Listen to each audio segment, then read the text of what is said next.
In the first episode of Squid Game, you get introduced to Song. He's a father of one who doesn't live with his child. He lives at home with his mother, and I hate to say it, but the guy's a loser. He's had a bunch of failed businesses, he's in debt up to his eyeballs to loan sharks, and he has a massive gambling addiction. So much so that his mother will actually hide her debit card so he can't end up taking out funds from her bank account and using it at the horse track. Although Sung is able to do that anyway.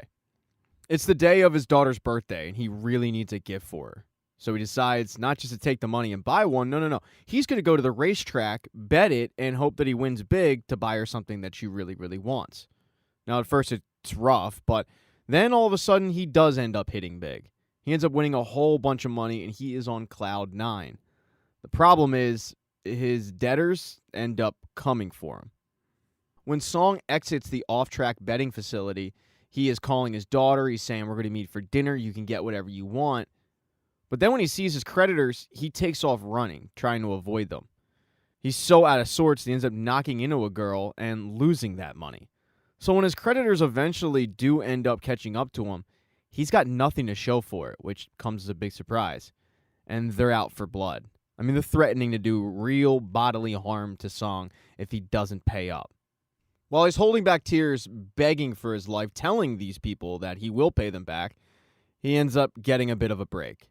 The one loan shark says, okay, I'm going to give you till next month to pay me back. But if you don't, you're going to owe me your organs. And he makes Song sign a contract.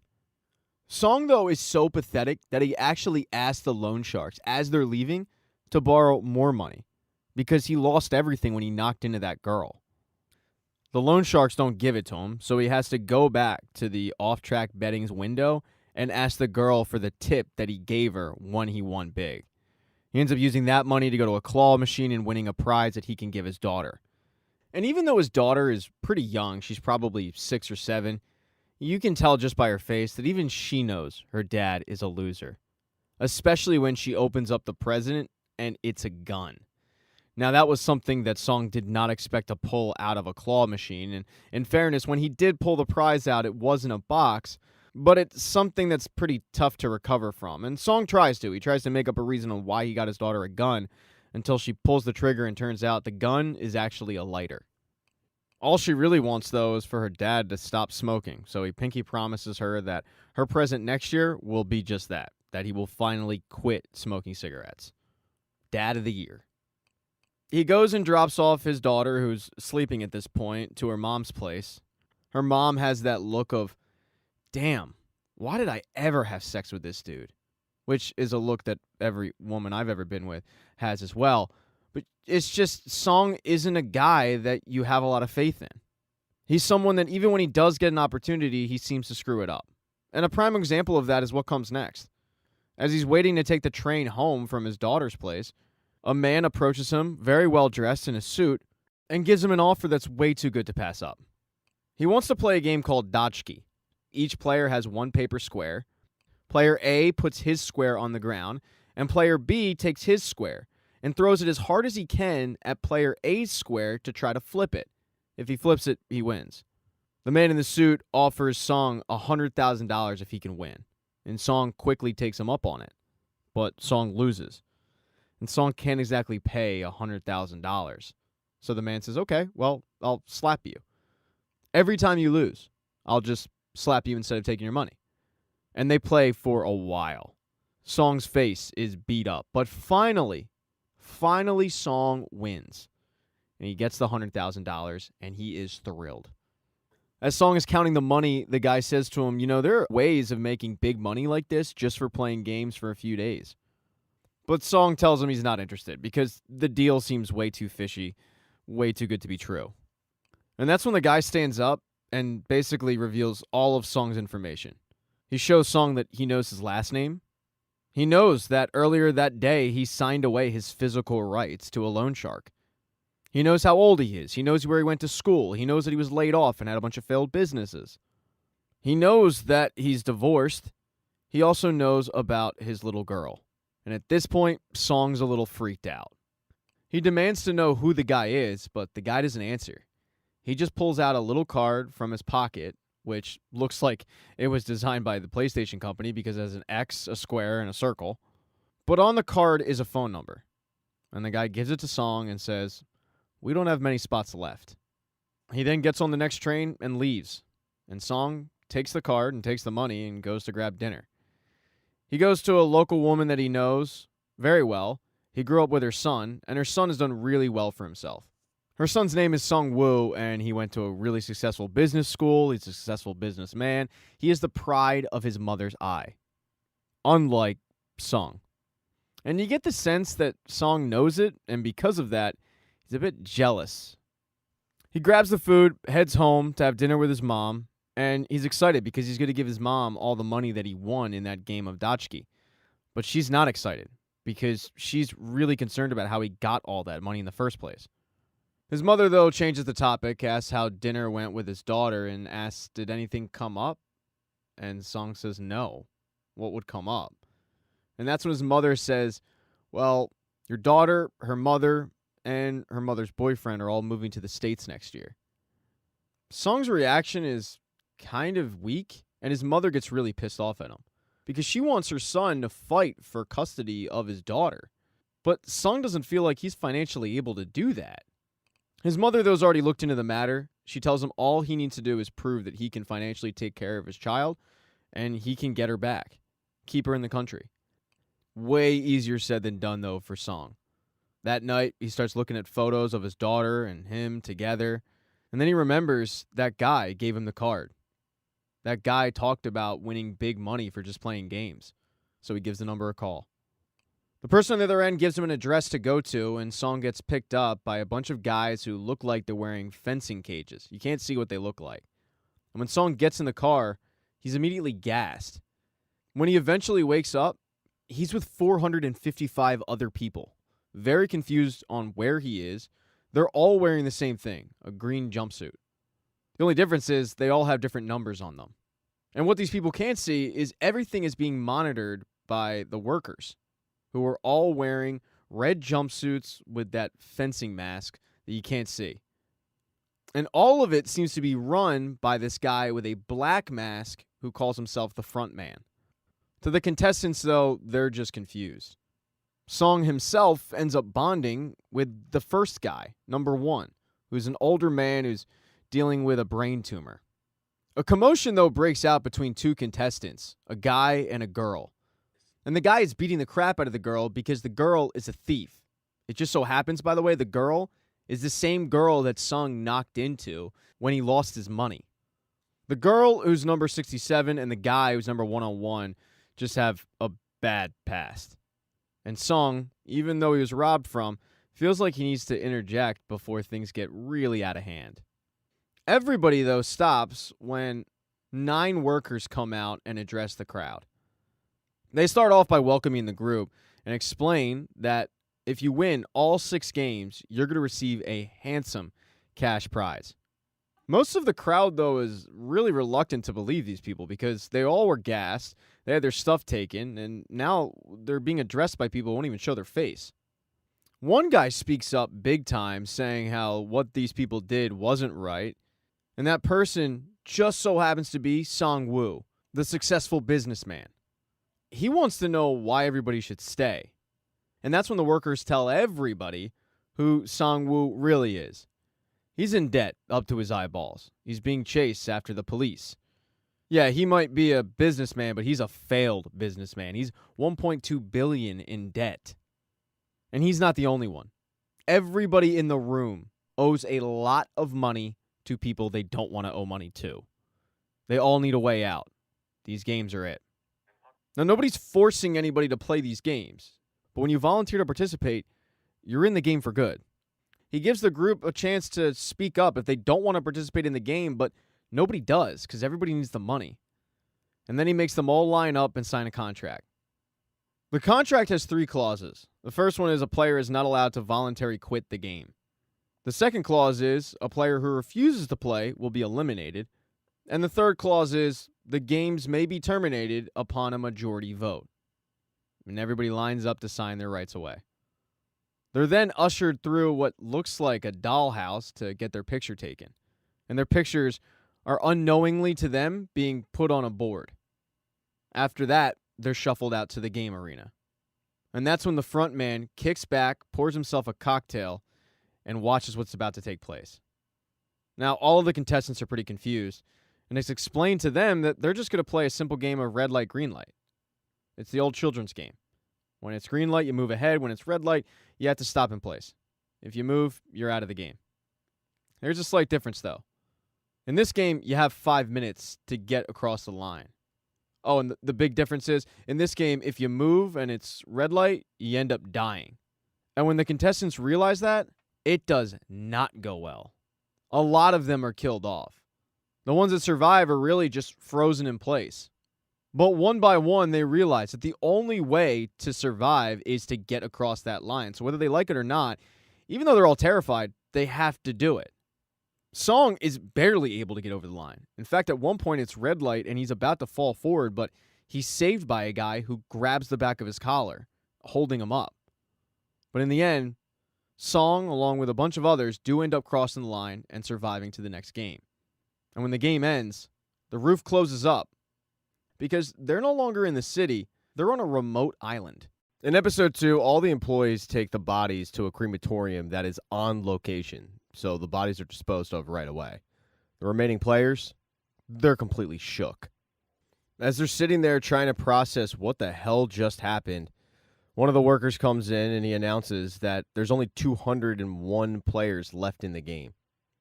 After this announcement, you've got a lot of players begging for their lives. They don't want to be in the game. They just want to go. They promise to pay their debts. They put on the waterworks, all of that. The group of players and the workers go back and forth on how serious the matter is, with the workers reminding the players, hey, this is just a game, and those people broke the rules. That's why they're not here anymore. And you guys are going to win prize money. But at this point, the players don't really care about prize money.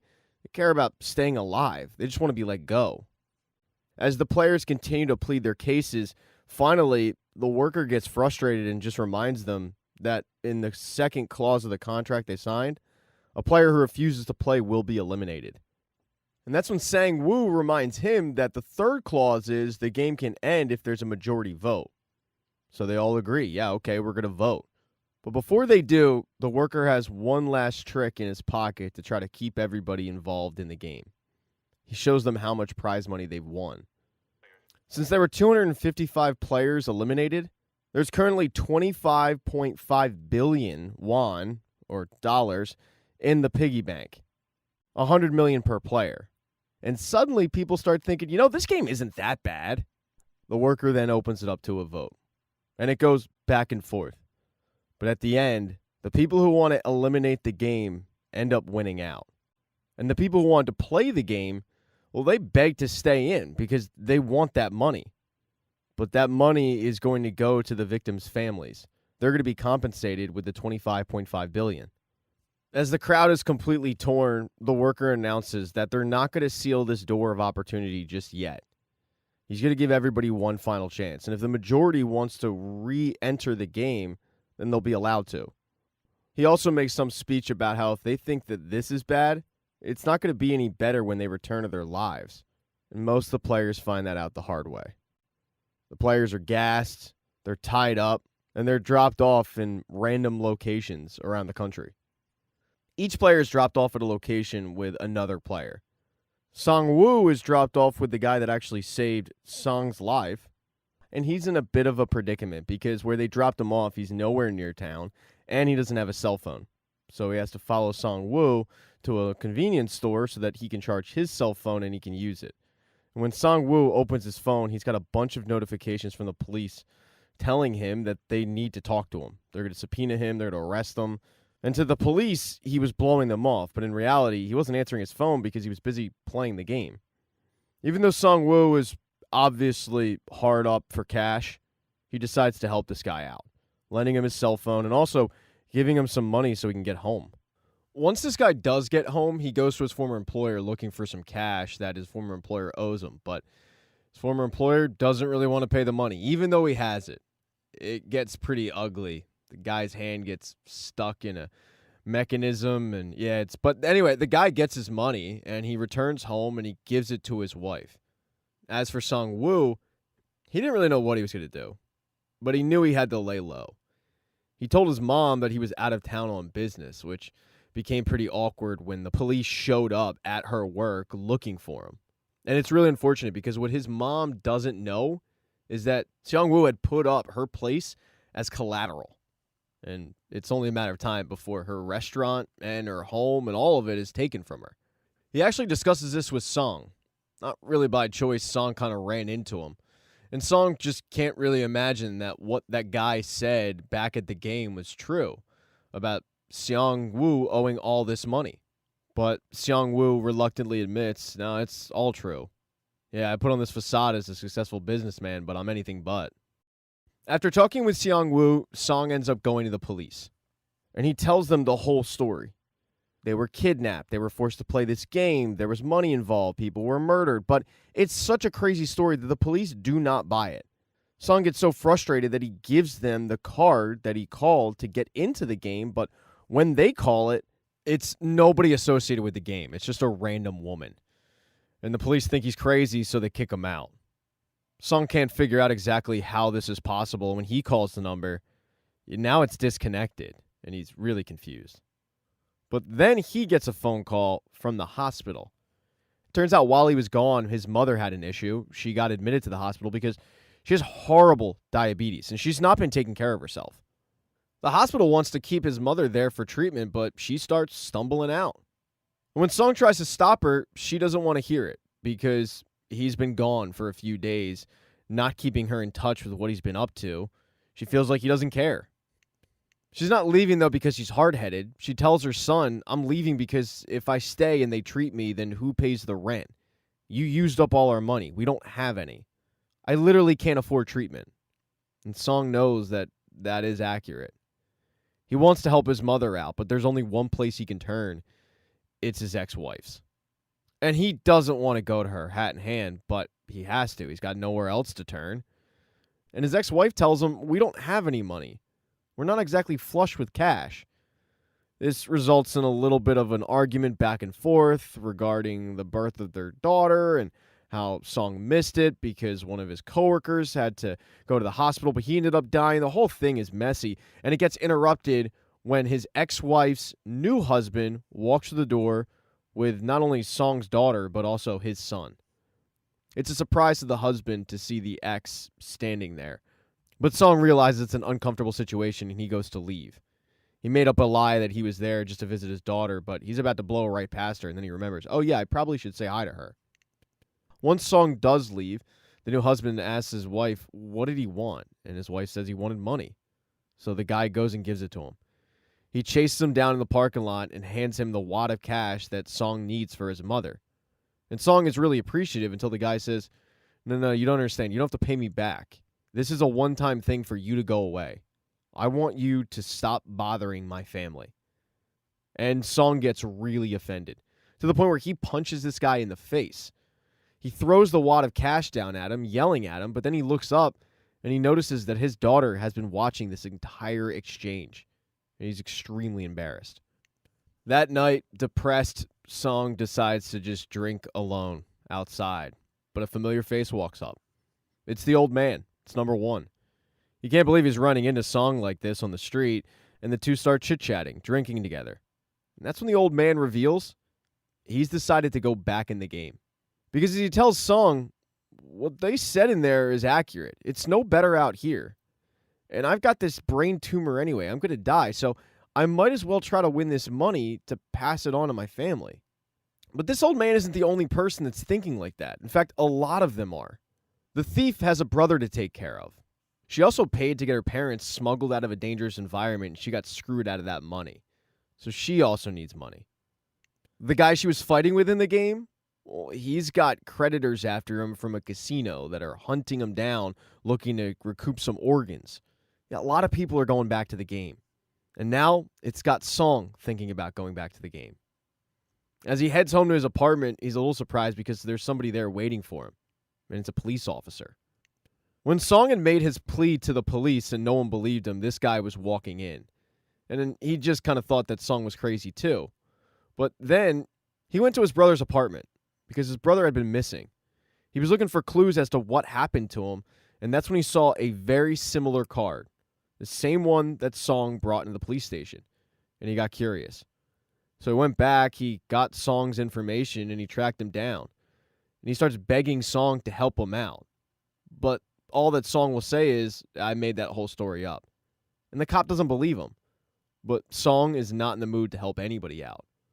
When he does get to his front door, there's the card waiting for him to see if he wants to go back into the game. And like everybody else, he does. He calls the number, and one by one, they all get picked up. One by one, they all get gassed, and they all get taken back to the facility. There's one person, though, who didn't get gassed. It's the thief. She wants to find out where she's going. So while the gas was being administered, she just held her breath. And she's well aware of what's going on. But there's also another person that's aware of what's going on. It's the cop. He didn't believe that Song had just made up this story. He followed him. He saw him get picked up by the van, and he's following it. In episode 3, the police officer, whose name is John Ho, follows the vehicles and he gets to a pier. And he watches one by one as a bunch of vans load onto a freighter. He knows he has to get onto that freighter. So as the vans are waiting in a line, he just hitches a ride on the last one, and nobody notices. Once the freighter gets out to sea, all of a sudden, the doors on each van open up. And it gives John Ho an opportunity to see what exactly is going on. When he looks inside, he sees a bunch of people that are knocked out. So he jumps in one of the vans and he pretends to be knocked out. And that's when the workers start coming around and scanning the earlobes of each person. Because they must have put a tracking device in there somehow that gives them the information on the contestant. But when the worker comes to John Ho, there is no information because there's no tracking device. And that's when John Ho chokes him out and kills him. He then switches outfits with the guy, so now it looks like John Ho is one of the workers, and he dumps the body overboard. Now, he is almost caught.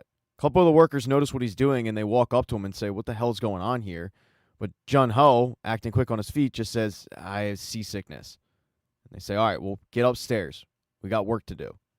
But now John Ho has his in.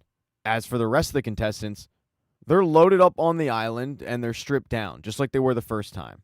Their clothes, their jewelry, watches, shoes, they're all put aside, and they're replaced with numbered t-shirts and green jumpsuits. For someone like the thief, she has to pretend the entire time that she's knocked out, but she's not. Upstairs, one of the workers who has a square as his symbol tells the front man that out of the 201 contestants, 187 players have returned, which is a really, really good number. But the front man isn't satisfied, and he tells the worker, well, keep track of the ones who didn't return. For the contestants, though, once they wake up, they kind of know the drill at this point. For Song, he's pretty surprised to see some people. He didn't expect to see Sang-woo, but he's here. And the old man, contestant number 1, he didn't expect to see Seong. They also end up meeting up with the guy that saved Song's life, who also was helped out by Sang-woo. He's contestant number 199 in your program, but ladies and gentlemen, he is Ali. All right, sorry. Anyway, all of them agree that they probably should form an alliance to help each other out. It might benefit them if they know what children's games are coming up next, and if they recognize it, maybe it could be their advantage. So all 4 of them form an alliance. But they aren't the only ones getting reacquainted and possibly forming an alliance. The first time the thief and contestant 101 found themselves in this room, contestant 101 was beating the shit out of the thief. She used to work for him. Seems like she kind of ripped him off, and he, being a little bit of a street kingpin, has quickly garnered up some minions, and he wants her to join. But she has no interest in doing it. And she warns his minions, yeah, be careful of this guy. He used to pick his minions' pockets to fill his own wallet. This really pisses off contestant 101, and he wants to go after the thief, but they get interrupted by contestant 212. She starts hitting on 101 pretty hard. She wants to form an alliance, and contestant 101 has some other ideas. They involve sex with her. He says some crude things to her. She takes it because ultimately she wants to be on his side, not against him. But in reality, she doesn't like the guy at all. She also does not like the thief. She finds her annoying. Especially when that night, contestant 212 is banging on the door because she has to go to the bathroom. The problem is it's after curfew. The workers aren't supposed to let the contestants out to do anything. All they're supposed to be doing right now is sleeping, but she's putting up a pretty big commotion. And finally, one of the workers opens the door and he's about to allow her, and that's when the thief jumps ahead of her and says, I need to go to the bathroom too. And contestant 212 is pissed off, but both women head to the bathroom. Now, the reason why contestant 212 wanted to go to the bathroom wasn't because she actually wanted to go. Contestant 212 snuck something in. Buried deep in her body was a capsule filled with about 4 cigarettes and a lighter. Hey, she needs her fix. But she's not the only one who snuck something in. The thief snuck in a pocket knife. And as 212 is blazing up, the thief busts open the door, but she doesn't want to attack 212. She wants to open up the vent above her to go through and see what she can find about this place. And while 212 finds her annoying, she's also pretty curious as to what's going on here, so she tells her, look, I'll stand watch. You go get some answers. I'll stay here. And it gets pretty dicey because both women are, to the workers at least, taking their sweet time going to the bathroom, so it causes 212 to really put on an act that the guy cannot come in. But when he finally does come in, both women are back, and it does in fact look like she was just blowing up a bathroom. Unfortunately, the thief really didn't get any information. She crawled through the vent system, but all she saw was the workers were cooking something in big containers, and it smelled like sugar. Not a lot of information to go on. As for Jun Ho, he that night was getting acclimated to life as a worker. He's number 29, and he's been able to discern that there is a pecking order. Squares are very important. Triangles are below them, and the lowest on the totem pole are the circles. And he killed a circle. There's also rules that he has to abide by. Always wear your mask outside. Do not converse without permission, and don't leave the room without permission. There's also a camera in his room that's watching him at all times, so anytime he wants to use the cell phone, he has to be covert about it and use it under the covers. For the time being, he's planning to just kind of bide his time, find out what he can about this place, and hopefully get some answers to what happened to his brother. The next morning, the contestants wake up, they have breakfast, and it's announced that shortly after breakfast, the second game will start. For one contestant, though, he's been tipped off on what it might be. For contestant 111, when he was eating his breakfast, there was a small note in the loaf of bread he was given, and it just said, honeycomb. It's a clue as to what they'll be doing. But it looks like he's the only one that was tipped off. The rest of them seem to have no idea, and when they get to the game arena, they still are pretty confused. There are 4 shapes on the wall. There's a triangle, a circle, a star, and an umbrella. And they're told that they're going to have to choose a shape. And a lot of this does sound familiar, but a lot of them can't place it. One person who does place it is Sang-woo. Sang-woo knows this game. They used to play it as kids. You get a honeycomb that's melted down with a symbol in it. And your job is to carve that symbol out without breaking the honeycomb.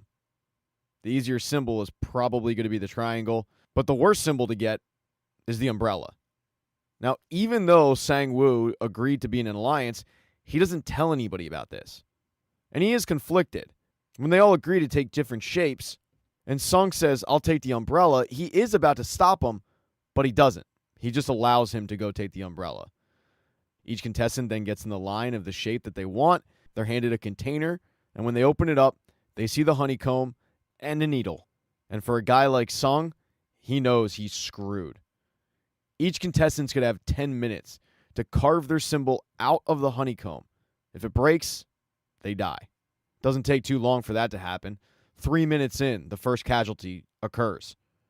And the longer the game goes, the more people die off. All the while, Jun Ho is watching this. But he actually gets caught. A Square employee comes up and asks, what's your duty today? And Jun Ho doesn't really know how to answer that. The Square interrupts him and says, your duties are to carry out the eliminated player, so why are you here now? And all Jun Ho can say is, I'm sorry, I got confused. With the game in progress, the Square tells him, wait here until after the game ends. I want to talk to you. The game, though, continues to go on. And for a guy like contestant 111, it's light work. He picked the easiest one because he knew it was coming. As he's being ushered out of the arena, a triangle tells him not to follow everybody else, but go left. And he's being ushered away to a separate place. He's definitely getting some kind of preferential treatment. He's not the only one that's cheating, though. Contestant 212 snuck her lighter in. and she's using the lighter to cut through the honeycomb. As she's leaving, she drops the lighter right in front of contestant 101. She's still trying to get on his good side, and he's able to use the lighter just like she did to get out of there. The thief, Ali, the old man, Sang-woo, they're all able to complete the task. The last person who's really struggling is Song because he picked the umbrella. But with about 2 minutes to go, he's sweating profusely. The sweat drips on the honeycomb, and he realizes this sweat softens the honeycomb. So he starts frantically licking it. Because if he can soften it up, he's not going to have to worry about breaking it. With 1 second to go, he is able to complete the task and get the umbrella out of there. For the ones who didn't complete it, they know what's coming next, but one particular contestant isn't having it. He attacks the worker before he's killed off, stabbing him in the mask with that needle and then grabbing the gun and holding another worker hostage. He's completely outmanned at this point. I mean, it's one versus an army, and that army turns the guns on everybody else that didn't complete the task, leaving him and his hostage. He doesn't really know how to play this, so he demands that the worker he's holding hostage just take his mask off. And he does, and seems to be a kid in his 20s, and he's shocked. He then turns the gun on himself, but he won't be the only person to die, because the front man comes down, and he shoots the worker, the one that took his mask off, because that's against the rules. As Jun-ho is surveying all these bodies that he's supposed to carry out there, he gets a reminder that number 29 is supposed to stay and wait. But he can't answer those questions, so he thinks quickly. The guy that died, he was a triangle. So with everybody preoccupied, he decides to grab his mask and assume his identity. In episode 4, there are 104 players left after the game. And when they arrive back, they're all excited because they find friends that survived. For Seong, he does think that maybe Sang-woo had a little bit of an idea of what was going on, but you know what? It's water under the bridge. They all got through this thing together. It's okay. The next morning, though, is when things really start to get interesting. Because the next morning, for breakfast, all that's available is 1 egg and water. For most of the contestants, they're not happy about that. That's not nearly enough. And that's when contestant 212 has an idea. She tells contestant 101, why don't we just skip the line? We'll get more food. No one's going to stop us. We have kind of a group of people. What's anyone going to say? So they do that. And there is one woman who kind of pipes up about it, but contestant 101, the kingpin thug, he tells her to shut up or she'll pay. And they get food. The problem is there was only enough food for everybody, which means that when that group cut the line, it left about 5 or 6 people without a meal. The workers, they really don't care. They explain the situation. We had enough for everybody. I don't know what to tell you. And that's when the one woman who piped up the first time says, I'll tell you what happened. Those people over there, they stole your food. Then it's a little embarrassing for 101 and his group, but he owns it. He doesn't really care. He doesn't see the big deal about it. And when one of the guys who didn't get food comes up to confront him about this, 101 doesn't really see this person as a threat because they're smaller than him. A little bit of entanglement ensues, and the glass bottle of water that everybody was given falls to the ground and it shatters. That's when 101 just loses it. He starts beating on this poor guy, kicking him. Everybody watching, nobody doing a thing, until finally 101 stops. But it's too late. The guy died. Seong starts screaming for someone to do something, the workers, anybody. But no one's saying a word. And that's when the announcement gets made that contestant 271 has been eliminated, and more money gets added to the pot. And it's a nice reminder for everybody that they're there to play a game. And the less contestants, the better. But there was one contestant that missed all of this, and it's contestant 111. He's definitely been getting preferential treatment, but that's because 111 is a doctor. And some of the workers have decided that with all these dead bodies, they shouldn't just cremate them. Not if there are good organs in there. They're going to steal the organs and sell them on the black market. But in order to do that, they need a doctor, and they need a guy like 111. So they've been giving him preferential treatment. They've been giving him hints as to what the games are. They've been giving him more food to keep him alive. But the return is that when they need him, they get him. So while everybody was watching this poor guy get the crap beat out of him because people stole food, 111, he was busy harvesting organs. One of the workers that's actually supposed to get the organs off the island is Jun Ho. Of course, he doesn't know that. So when he doesn't show up for the organs, it does raise some concerns with a couple of the other workers. But all 111 cares about is finding out what the next game is. The group hands him an egg. They do give him a warning, though. The game isn't his only concern. He needs to make sure that he survives the night. Because they gave everybody less food on purpose. They knew that it would cause an uproar with the contestants. And they knew that that night, violence would ensue. There would be an outbreak of violence, and the doctor needs to survive. So, yeah, they give him the egg, and there is a hint as to what the game will be. It's going to be tug of war. But his big concern at this point is surviving. So when he gets back to the barracks, he needs to find people to align with, and he decides to join 101's group. Now, at first, they have no interest in letting him join, especially contestant 212. She is really, really chesty about it. Even when he brings up that he's a doctor, they don't care. How does that help them? So he lets them in on the fact that he knows what the next game is going to be. And that little secret does get him entrance into their group. And it's a good thing because 101 has decided to seek out vengeance against the girl that ratted him out that night. When lights go out, he's going to go after her. But everybody kind of has an idea that something's going down that night. For Seong and his group, they have a feeling too, so they know they need to band together to kind of stay safe. The problem is most people don't trust each other yet. They don't know each other that well, especially for the thief. As far as she's concerned, it's still every man for himself. And for the most part, everybody with that philosophy ends up dying that night. When the lights go out, all hell breaks loose. People are murdered left and right. And at one point, it looks like the thief is going to be one of them, but she's saved by Seong. All of this, by the way, is being watched by the front man. He knew what was coming. In fact, he had workers ready by the door to burst in and stop it. One of those workers was Jun Ho. He saw everybody lining up, and he decided to be one of them to see what was going on. So while all this madness is breaking out, there's people there to stop it, but they're just waiting word from the front man. And after enough death and destruction, he finally gives the order, they go in, and they stop everything. They have all the contestants put their arms up, they check them for weapons, any weapons they do find they take. But Jun Ho uses this as an opportunity to walk up to Seong and ask if he knows where his brother is. He uses his brother's real name, but doesn't matter anyway. Seong has no idea what the guy's talking about. When it's all said and done, about 30 people die. Because of this skirmish, factions have definitely formed. For Seong and his group, he decides if they're going to be a team, they might as well get to know each other. So they start going around and offering up names. And while the thief thinks it's stupid, she does reveal that her name is Seobyok.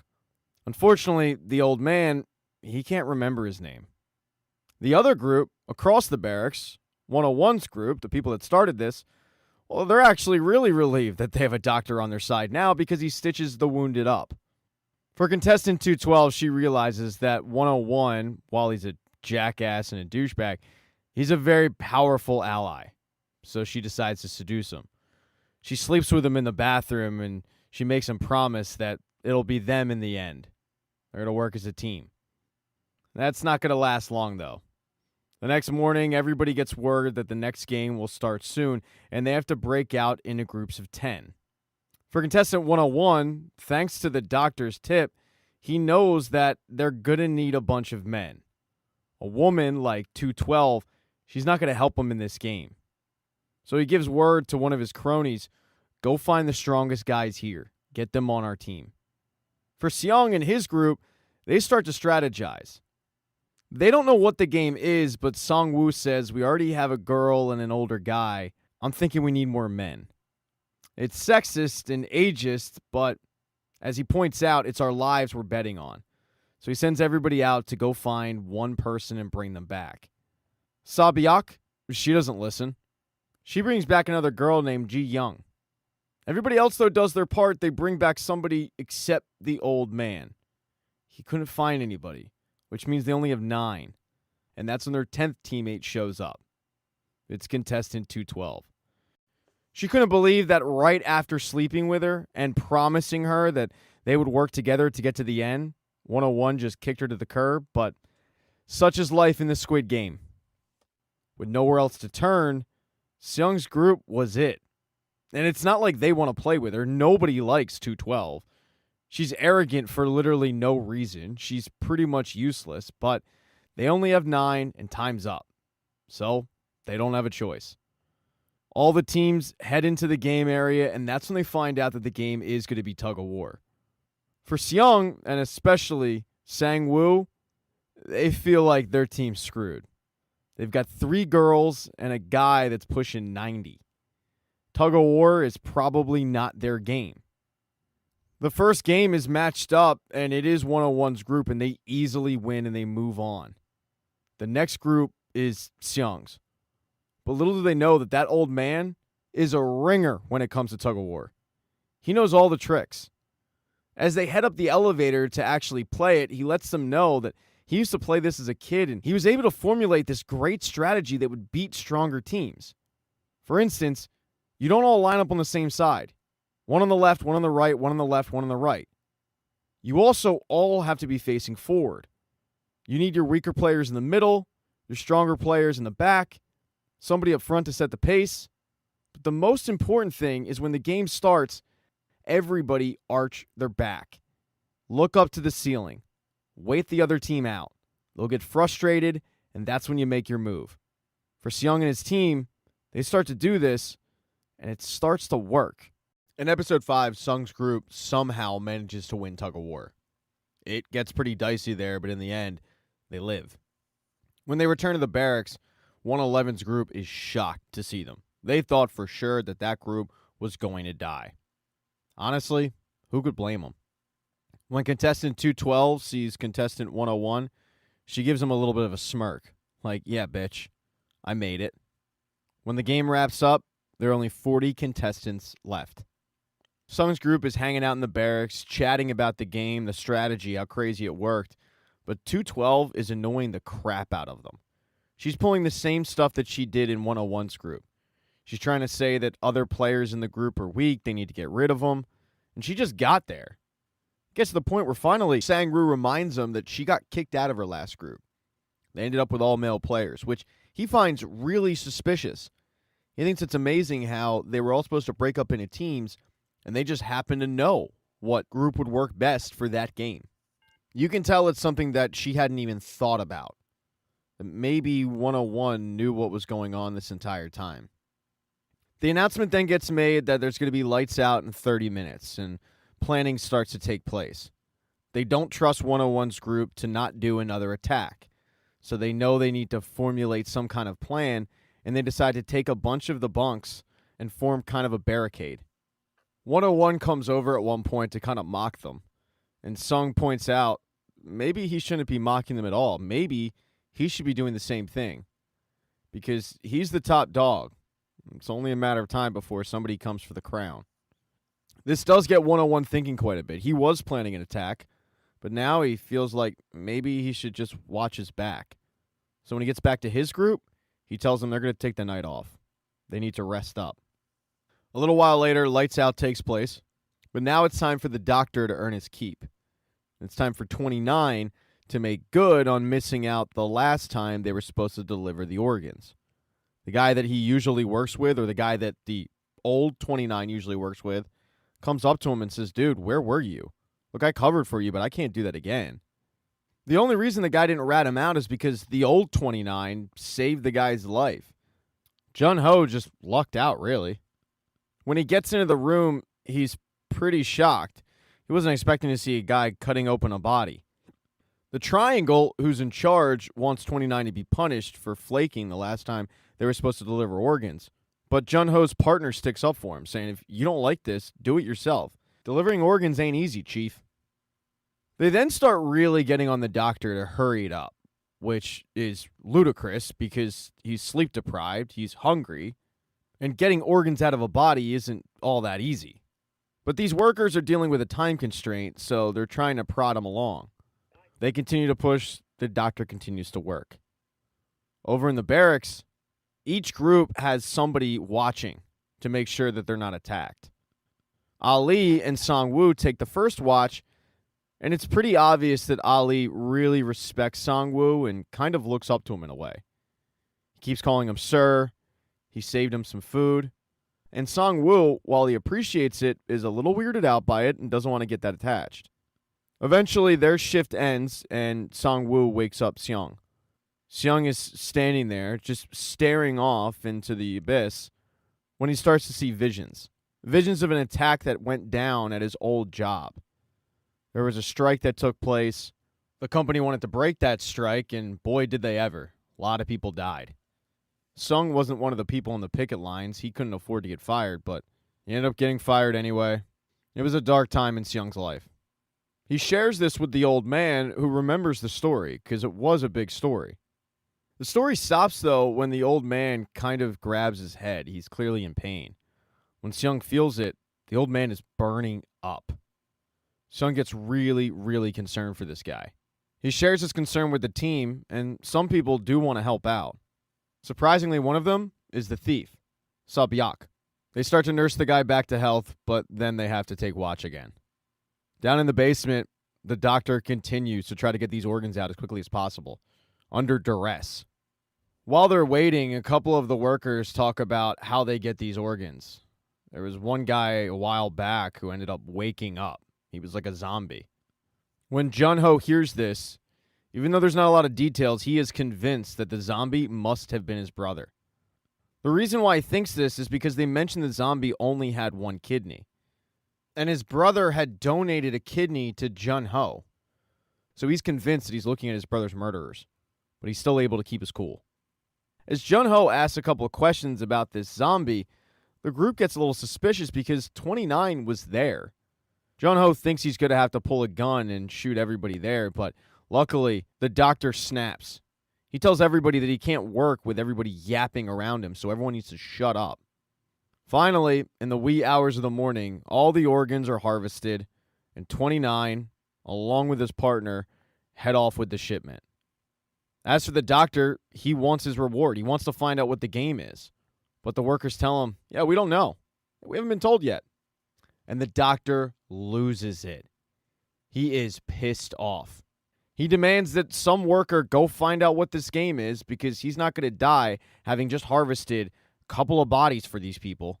The problem is the workers don't really care. He doesn't have a lot of leverage. So the doctor gets some leverage. He grabs a scalpel and holds it to a guy's neck, demanding they get some answers. They act like they're going to, and then the person tries to fight back. The doctor stabs him with the scalpel. He gets hit by the other worker. It gets pretty messy. The doctor takes off running. The problem is that place is a maze. I mean, there's steps and a bunch of doors. He doesn't know where to turn. All the while, he's being chased by workers who want to catch him. He finally ends up in the room where they played the honeycomb game, but he gets caught by one of the workers. And while he has a crowbar, this guy's got a gun. The worker, though, doesn't want to shoot the doctor. They need him. So they're just going to try to talk him off the ledge. As the worker is trying to talk him off the ledge, he realizes this isn't going to work. The doctor's too far gone. So he starts to sweet talk him, trying to get behind him so he can attack him. And that's when the guy gets shot. He gets shot by the front man. He doesn't care that the group decided to sell the organs. What he cares about is that he ruined the most important asset of the game, equality. He was giving the doctor preferential treatment. That's what he cares about. So he kills him. And then he instructs the workers to kill the doctor. As for the organs that the doctor was harvesting, well, Jun-ho and his coworker took off. There were a bunch of hidden tunnels throughout the facility that led to an underground cave with a bunch of scuba equipment, and you would just dive out, find a boat, deliver the organs, and then dive back. The thing is, Jun-ho's questions raised a lot of suspicions with his coworker. So while Jun-ho's back is turned to him, the coworker pulls out a knife and says, "Who are you? You're not 29. Your voice sounds different, and you're way more inquisitive than you used to be. Take off your mask." He takes off his mask to reveal that, yes, he is not 29. He is not the coworker. But before the guy can do anything, he cocks his gun, because as he was taking off his mask, he was pulling out his gun. And this guy brought a knife to a gunfight. So now Jun-ho is holding all the cards. He tells the worker it doesn't matter who he is. What he wants to know is what happened to that zombie. Because as he explains, that zombie was missing a kidney because he has the kidney. That zombie was his brother. And immediately the worker, who is terrified at this point, says, no, that's impossible because that person was a girl. Jun-ho doesn't really believe him, but the guy says, check the list. There's a list of all the players with all their info and their medical records. Go check that. Jun-ho asks where these records are, and the guy says it's in the room where the leader's in. You know him. He wears a mask way different than everybody else. Now that he's got the answers he needs, he shoots the guy and takes off to find those records. He climbs up the ladder that the worker had pointed to, and he does get to the front man's office. He starts sneaking around with a gun, waiting for someone to pop out. But then he hears an alarm go off, and that's because the front man is onto him. After he found out about the organs getting harvested, it wasn't hard to find where they were doing that. It also wasn't hard to find where they were taking the organs out of. He knew that it couldn't be one person doing it, so he knows that there's somebody else in the facility who's still there who he needs to find. The front man decides to do a roll call, and he's able to figure out that he's looking for number 29. Jun-ho, however, is not deterred by the sirens. He continues to make his way through the front man's office, and he does find those records. This game dates back to as early as 1999. And just as the guy said, there's records for everybody. But as he looks through them, he doesn't find his brother's name. He finds a book, though, that has all the winners on it. As he combs that, he sees his brother's name. In episode 6, as Jun-ho is going over his brother's file to find out exactly what happened to him, he hears the phone ring. He doesn't know who's calling, but then he hears footsteps, and it's the front man showing up. So he has to hide. He hears the front man answer the phone and say, yes, there's been a minor disturbance, but it's being addressed. There's no need to worry. We'll make sure there's no trace of the disturbance by the time the VIPs show up. Don't worry, the game will begin on time, sir. And then he hangs up. Once the front man leaves, Jun-ho goes over to the phone, and he tries to make an outgoing call, but it doesn't work. The phone only works for incoming calls. He puts the receiver down, and he goes back to collecting data and looking for information on what happened to his brother. As for the contestants, the workers come in and they make all the contestants get up and stand in line. The problem is, for the old man, he's still sick, and he had an accident. He peed himself. Seong, just showing some compassion, takes his jacket off and wraps it around the old man so he has some dignity. They then get word that the fourth game is about to begin. As they make their way up the steps to the next game arena, they see a troubling sight. It's 4 workers hanging along with the doctor. Their dead bodies are just dangling there. There's then an announcement from one of the workers that says what you witness here is what remains of those who broke the rules for their own benefit. They tainted the pure ideology that everything here has been built upon. Each of you is an equal, and you must be guaranteed that. There won't be any discrimination here, and we truly apologize. Most of the contestants have no idea what to make of this, and they don't know why the doctor's hanging in there. And that includes the Kingpin, 101. What he's more upset about is he no longer has an in on what the next game's going to be. They then make their way to the waiting area, and there's an announcement made that for the fourth game, they have to break up into pairs of 2. Just about everybody is looking around, and they're looking for allies. Sang-woo decides to pair with Ali. It's a natural fit. Sa-byeok pairs with Ji-young. And while he knows that it might cost them, Seong decides to pair with the old man.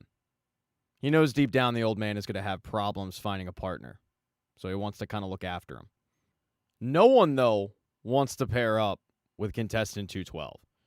She's just way too annoying, way too persistent.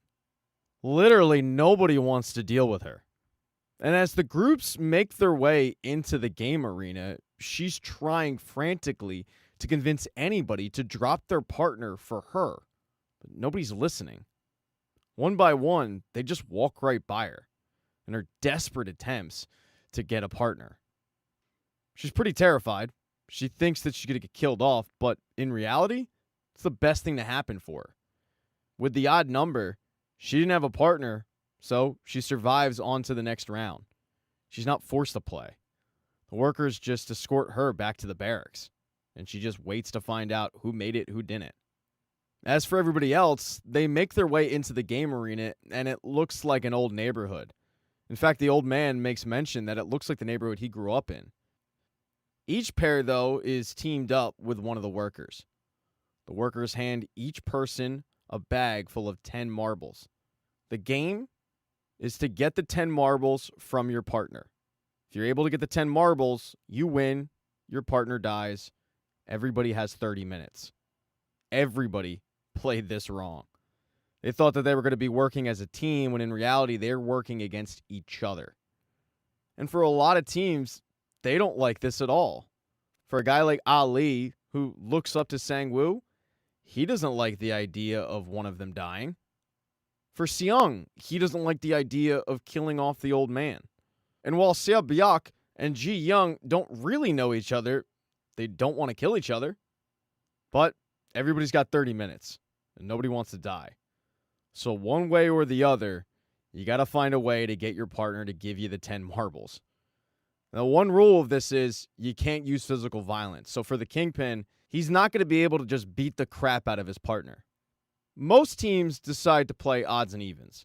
The way that game works is one person's the guesser, and the other person puts a certain amount of marbles in their hand, closed fist, and the person that's the guesser just guesses if it's an odd number of marbles or an even number of marbles.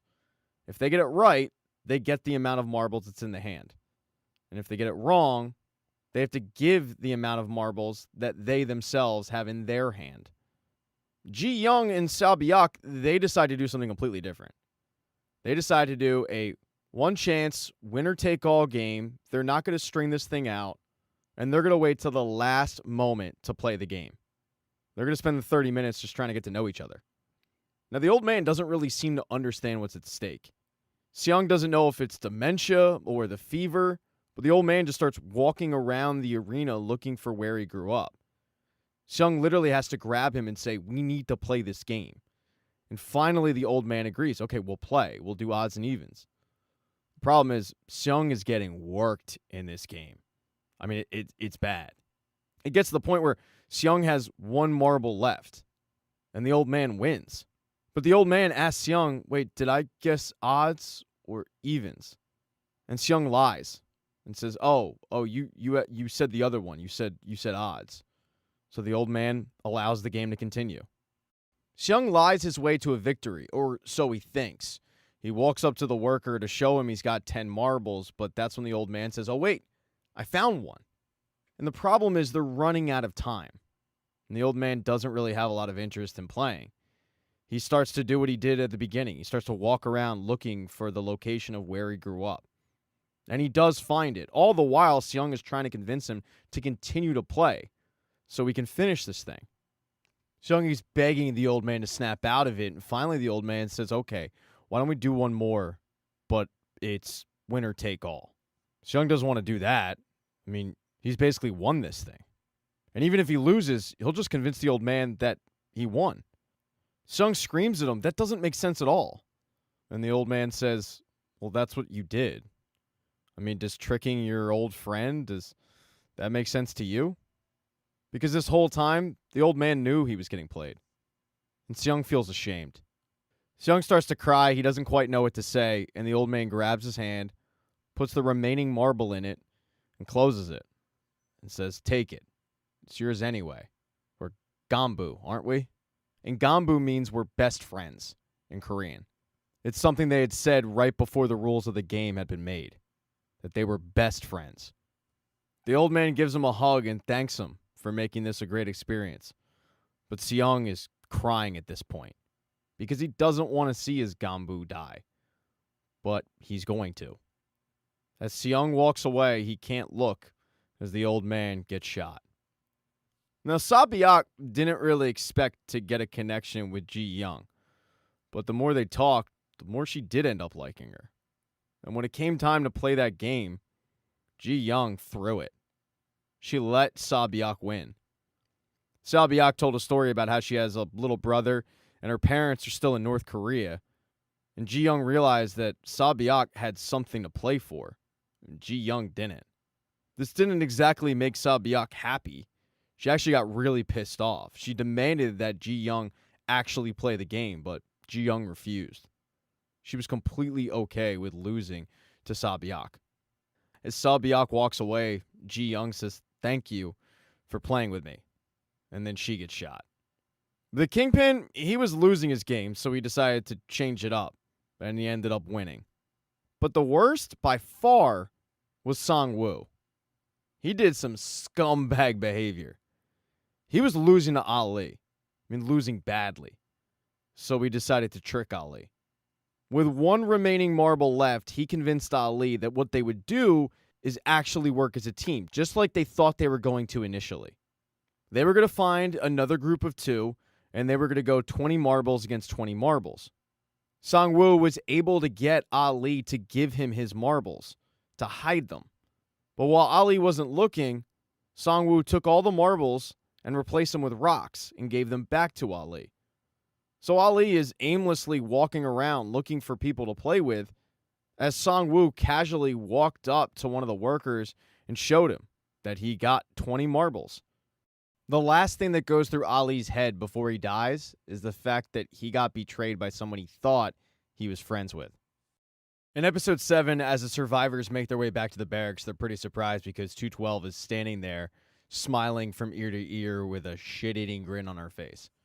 She tells everybody proudly how, when no one picked her, the workers just escorted her back. So everybody's still stuck with her. As for the front man who watched the whole game, his big concern at this point is they still haven't found number 29. As he heads back to his office, his phone rings, and it's whoever is controlling this whole thing. And he wants to congratulate the front man on a game that was very successful. The front man thanks him and lets him know that the VIPs will be arriving shortly. But when the front man answered the phone, he noticed that the phone was put back on the ringer in the opposite direction. So he knows that number 29 was in the office. He picked up the phone, and he's pretty sure that number 29 is probably still in the office somewhere. He starts speaking as if number 29 can hear him, and he lets him know that he knows he's a cop, because the bullet he used to kill the one organ transporter is only issued for cops' guns. He goes through his office, gun in hand, saying that it's not too late for number 29 to come out and talk. You have a feeling, though, that if Jun-ho did come out and talk, he wouldn't talk too much, he'd get shot. The front man then enters the records room, and he knows that number 29 has been there. And in fact, Jun-ho is still there. He's got his gun ready to fire if the front man gets too close. But the front man gets a radio message telling him that they found a body on a corner of the island, and it's got a police ID. When Jun-ho had dumped number 29's actual body, he stuffed his police ID in there, and it was a good move. This act of genius has bought him a little bit of time. The front man takes off to go inspect this body, look at the ID, and as he's doing so, he gets word that the VIPs have arrived. He instructs the workers to incinerate the body, get rid of any trace of it, as he heads back to tend to the VIPs. The front man heads in, and he goes to address somebody that is wearing a cat-like mask covered in maybe diamonds. I'd say it's bedazzled, but whatever it is, it's gaudy as hell. And he lets that person know that the VIPs have arrived. And the VIPs are all wearing similar masks. They're not bedazzled, but they're silver, and they all look like a different animal. You've got a leopard, a tiger, etc. The front man goes to greet them, and he introduces himself as the front man. He tells all the VIPs that he oversees the operations of the facility, but all they care about is where the host is. And the front man explains that some urgent business has him preoccupied at the moment. The front man assures him that the remaining games will happen as scheduled, no one will be disappointed, and then he escorts them to where they'll watch the 5th game. Their viewing area is ridiculous. It's shaped like a jungle. You've got workers who are acting as tables and footstools. But right as they enter, the one VIP, who I think he's some kind of jungle cat. I don't know, folks. I didn't study animals in college. Anyway, this guy flips out because the one contestant he bet $1 million on committed suicide during the night. This guy had partnered with his wife in the last game. His wife ended up dying, and he couldn't live without her. So now this VIP is out $1 million. He's not too upset about it because he's got a ton of money. And the VIP experience includes free food and booze. That's cool. But one of the guys that's going to be handing out the alcohol is Jun Ho.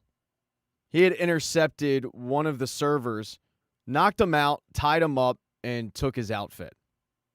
He enters the room. He starts surveying the landscape, but he quickly gets some unwanted attention from the VIP with the jungle cat mask. Jun Ho would rather stand off in the shadows, but this guy won't let him. He demands that Jun Ho be his personal bartender for the night, and Jun Ho has no choice but to do that. The VIPs then settle in to watch the 5th game. There's only 16 contestants left, and this game is going to quickly whittle them down. This game will also be one that the VIPs are going to bet on, and they're very familiar with it. As the contestants enter the waiting area, they're instructed to go and pick a vest. There's 16 vests, and they're numbered 1 through 16. They have no idea what the numbers indicate, but right away, the middle numbers go quick. Seong is really torn about what to do. He doesn't know whether he should choose the latter numbers or the early numbers. And the more he thinks about it, the more his options get whittled down. He's about to choose number 1 when a guy comes up to him and begs him for the first number. He explains to Seong that he's never really been able to take charge of his life. And if he's going to die, he wants just one time for him to make the call. He wants number 1. He wants Seong to just walk away. Seong says, yeah, okay, man, you can have it, because they still don't know what the numbers mean. So Seong decides to take the number 16. The last number. It ends up being the best decision as Seong completely lucks out. Because when they get out to see what the game is, number 1 is the worst number to get. Because the 5th game is glass stepping stones.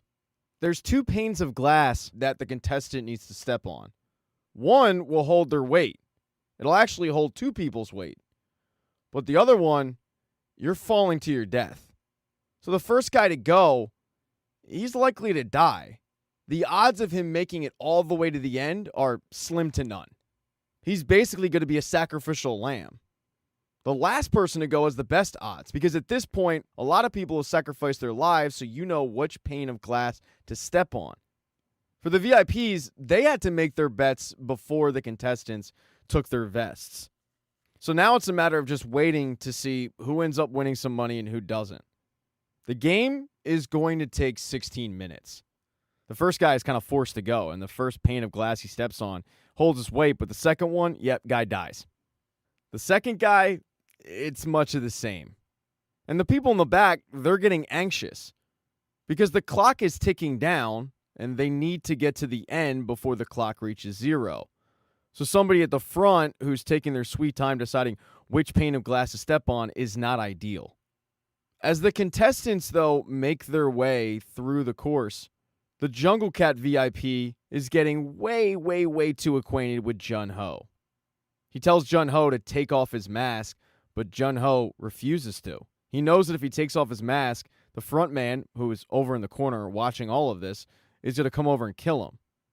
So he tells the VIP, let's go somewhere private. And the VIP completely abandons the game because this guy thinks, he's going to get some. It's pretty gross. This guy strips down naked, and he tells Jun Ho that if Jun Ho takes care of him, he'll change his life. And Jun Ho takes care of him all right.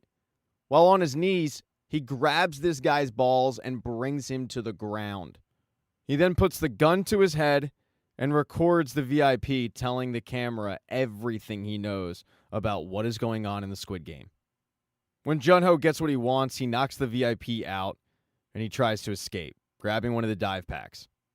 Shortly thereafter, one of the workers ends up noticing that the VIP has collapsed and he radios the front man. He tells him that the VIP will be fine, but he's pretty sure it's the intruder. So now the front man in the middle of the game has that to worry about. As for the game, that's reached a little bit of a stalemate when it gets to contestant 101. The Kingpin is up front, and he's got a few panes of glass to go.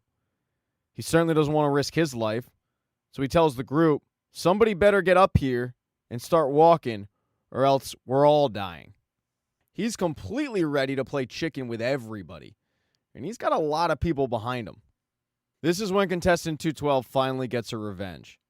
She agrees to go first, but when she steps on the pane of glass that has 101, she wraps her arms around his waist, and she's not letting go. She reminds him that they agreed to stick together right till the end, and for her, the end is now. She leans back, and they both go through the next pane of glass to their death. But it opens up the pathway for everybody else to start making their way towards the finish line. For the next guy at the front, he's actually a glass expert. He worked in a glass factory, and he knows what to look for with tempered glass as opposed to the regular stuff that will send them to their death. So one by one, everybody starts making their way through the course thanks to this guy. But the VIPs notice that this guy has some kind of edge, and when the front man looks, he confirms, yeah, he worked in a glass factory. Let me change it up a little bit. Let me turn the lights out so he can't tell the difference.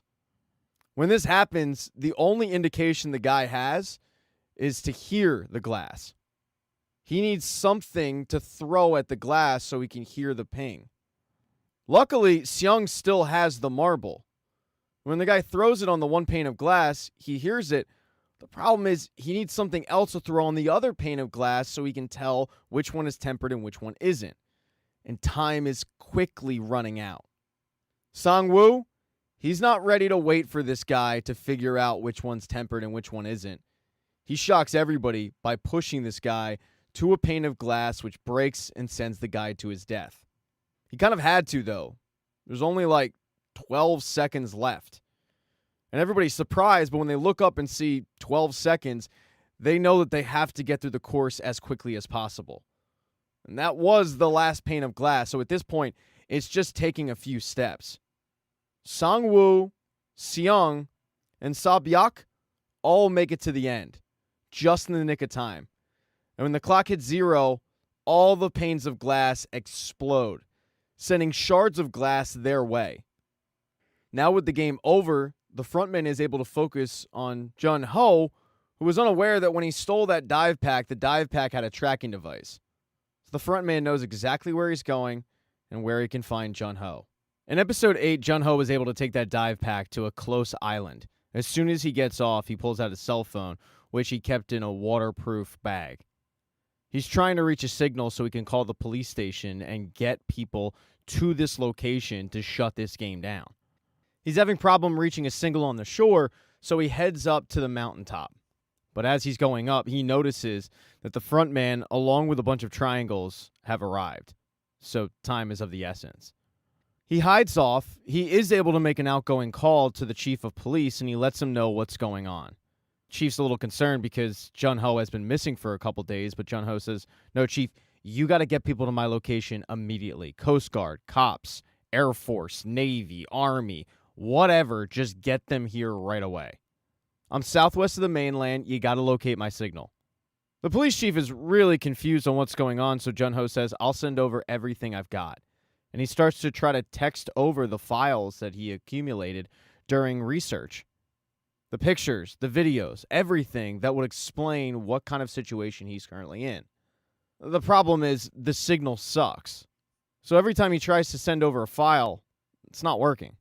Meanwhile, the front man and his men are getting closer and closer to Jun-ho's location. As Jun-ho tries to run through the forest to evade them, he gets to the point where he's at the edge of a cliff with nowhere else to go. He's cornered. He pulls a gun and demands that all the triangles put down their weapons. He introduces himself as a police officer, but he knows that he's screwed because he's completely outgunned in this situation, and these people clearly don't value human life.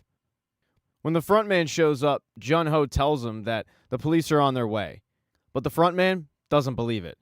He knows that the Korean police are generally pretty slow to react, and he also knows that with the location of the island, it's probably unlikely he was able to send over any kind of evidence as to what's going on. So he calls Jun-ho's bluff. Jun-ho, though, isn't giving up. He tells the front man if he turns himself in, he might be able to get a plea bargain. And the front man is being unusually compassionate. He tells Jun-ho that if he puts his weapon down, they might actually let him live. The front man, though, continues to walk closer to Jun-ho, and finally Jun-ho, using the final bullet in his gun, fires it at the front man and hits him in the shoulder. The front man's hurt, but he still doesn't command any of his workers to shoot Jun-ho. He tells Jun-ho, "Come with me, or else you're going to die." It finally dawns on Jun-ho that he should already be dead. So he asks the front man, "Who are you?" And when the front man finally takes off his mask, he reveals that he's Jun-ho's brother. That's why he was being so compassionate. He didn't want to kill Jun-ho. The front man figured that maybe revealing his identity to Jun-ho would get him to come with him, but it doesn't. Jun-ho's more in shock than anything. The front man at this point has given Jun-ho plenty of opportunities to turn himself in, so he pulls out a gun. And right before he shoots him, Jun-ho asks him, "Why?" But the front man answers with a slug in his chest. The front man and his people then head back to the island, where the contestants, the remaining ones, have arrived back in the barracks. Seong is pretty disgusted at what Song-woo did. And Song-woo reminds Seong that they'd all be dead had he not thrown that guy through the pane of glass. The way that Song-woo looks at it, Seong should be thanking him because they need somebody like him out there who's not afraid to get a little blood on his hands. They start arguing about it, and then the conversation gets pretty personal with the insults. It only gets broken up when workers come in to give each remaining contestant a box with a tuxedo in it. They announce that because they made it through the first 5 games, they've prepared a special gift for each of them. Sa-byeok, though, isn't there to hear this because she's in the bathroom trying to clean herself up. She is badly injured. When all that glass broke, she got a nice big chunk right in her abdomen, and she's bleeding profusely. She tries to patch it up, but you get a feeling that it's not going to be all that easy to patch this wound up. It's pretty deep. She's going to try to conceal it, and later on, all 3 of them head to see what this special gift is. And the gift is a nice steak dinner. Sa-byeok is clearly laboring because as Song-woo and Seong polish off their steaks, Sa-byeok has barely touched hers when they take the steak away. They take the plate, they take the fork, but all the workers leave everybody with one steak knife just sitting there. When they head back to the barracks that night, most of them aren't sleeping.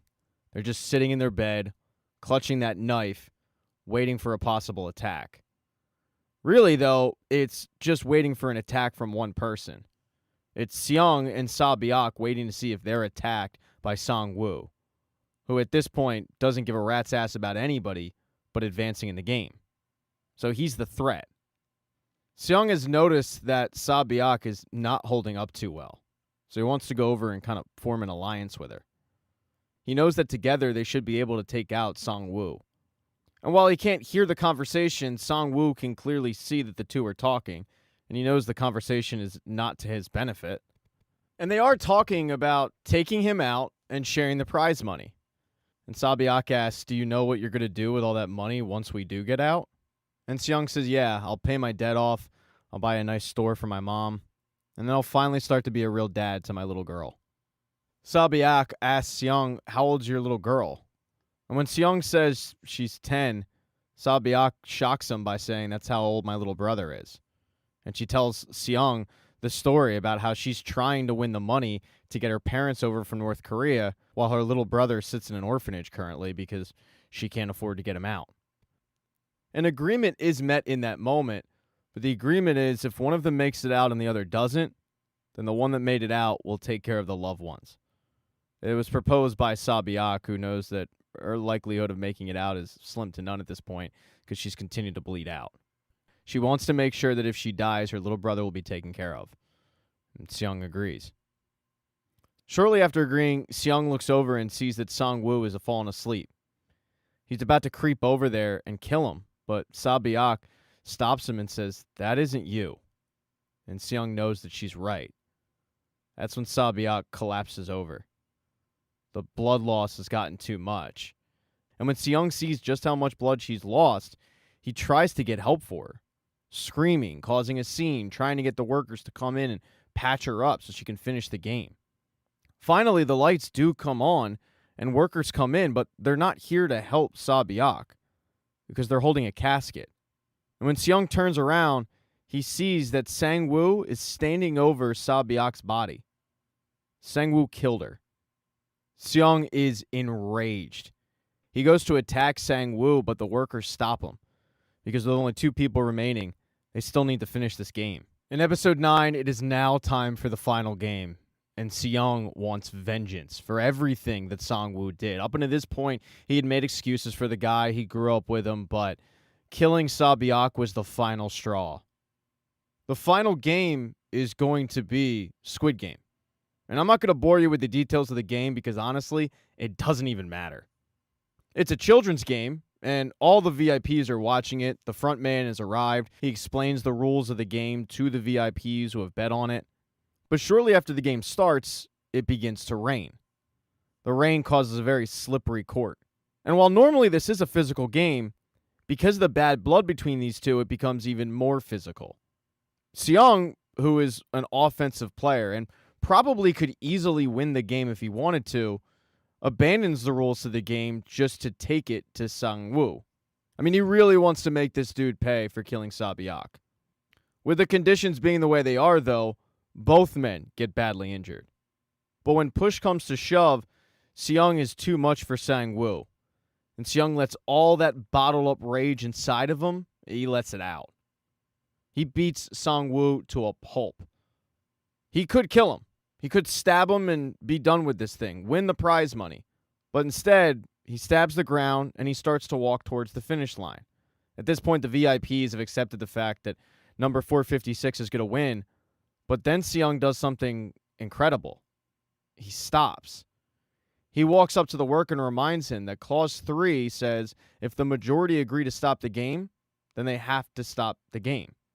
The VIPs, the front man, the workers, no one can believe that this guy is this close to billions of dollars and yet he's willing to walk away from it. But he is.